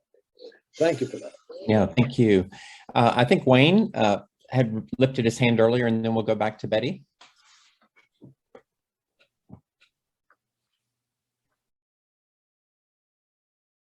Are you unmuted yet, Wayne? Still can't hear you. There you are. I just wanted to make a rather simplistic comment and observation on Barth, who I find fascinating. But I'm wondering if his views on constitutional democracy and particularly and how it might function without, warm feelings of love, as he portrayed in his discussion, whether that's somehow reflected upon his experience in Switzerland and the very strong feeling of neutrality that sort of permeates at least the governments, at least in foreign affairs, whether that really influenced his feeling that governments perhaps should be neutral in cooperation or in conjunction with the people and not expressing feelings in one form or the other, and whether that's just part of what brought him to come to that sort of conclusion. Again, it's just a statement. It's very simplistic. It's based upon Swiss neutrality and perhaps their constitutional democracy and their very strong cantonal system, which is, I guess, more federal than anything else. And if that were the case, and in comparison to his experience in Germany, I would feel that that would prompt him to make these sorts of statements. I don't know if you have any views on that or whether we can project that far out. I'm taking a leap here, but it just struck me as interesting considering where he came from. You're not the first to say his, well, it's a compliment actually. You're not the first to recognize that particularly his insistence on neutrality with respect to the Cold War was not unrelated to the fact that he was Swiss. I mean, he had a very elaborate intellectual justification for that. So to that degree, you're, as far as I'm concerned, you're spot on. Now, having said that, I just want to insert this: the fact that somebody has got a view which is in keeping with the circumstances in which he lives, his own nationality, says nothing about its validity.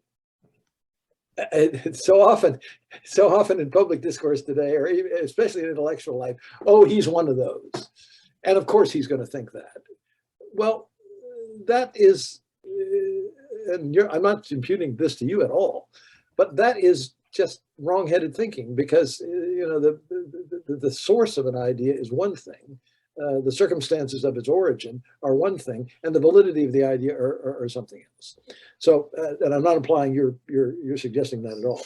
So, now with regard to the second theme, or the related theme that you raise, I don't think, I may be wrong, but I don't think that he quite embraces the idea of neutrality of civil government with respect to issues in play in civil society. I don't think that's really his intent. As a matter of fact, I think what he paints is a picture, and I admit it's a kind of almost utopian picture. It's an ideal picture in a constitutional democracy where good Christians and other people, well-intentioned people of faith, are working together to do the right thing. Then they'll treat one another in a certain way. That's the image I have in mind. They'll treat one another in a certain way. They'll be fair-minded. They will respect one another's liberties and rights, and on and on and on and on. And they will pursue, he says at one point, social justice. And another thing he says, which I forgot to mention, is they will be concerned about the well-being of the least advantaged. That's in there too, flowing out of their faith. Now, it seems to me if they're pursuing that in public life, they're hoping for public policies, which are in keeping with those ideas. I would not characterize that as neutral, if you follow what I'm saying. And I don't think neutrality in that sense is Barth's aim or hope. I think it's neutrality in the other sense is quite possible. He was eloquent about the evils of war because of his pacifist tendencies. He was eloquent about that. But it seems to me another way to put this would be to say I don't think he's looking for nonpartisanship in the shaping of public policy. Great. One final question from Betty. Actually, I don't really have a question. I wanted to make a comment. I think, as most of you know, Bruce and I belong to a congregation that's fairly progressive. And, but in spite of that, we have found through the years that particularly our senior pastors, one of whom was on this call, was on this meeting earlier, our senior pastors are always very nervous about speaking politically from the pulpit. Sometimes the associate pastors are given the license to be somewhat freer, but the senior pastors are very careful. And when they do branch out into some political discourse, they usually get yelled at the door when they're greeting people at the end of the service. And so when I read these sentences at the very end of this chapter, I sort of chuckled. It is a bad sign when Christians are frightened by political sermons, as if Christian preaching could be anything but political. So I find, even though I would say probably most of the pastors at our church come out of the Barthian tradition, they are still very nervous about taking political positions from the pulpit.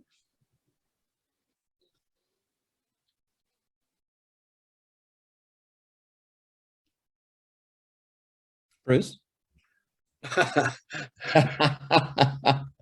just leave that as a comment. Well, if I may share something, being a pastor, but I don't have my own church, so I can get away with things. There are two churches in our community where I live that illustrate this exact dilemma. One, very well-heeled, both very well-heeled congregations, very well-educated. One is such that the senior pastor is is always balancing comments to appear to be listening to both sides of issues.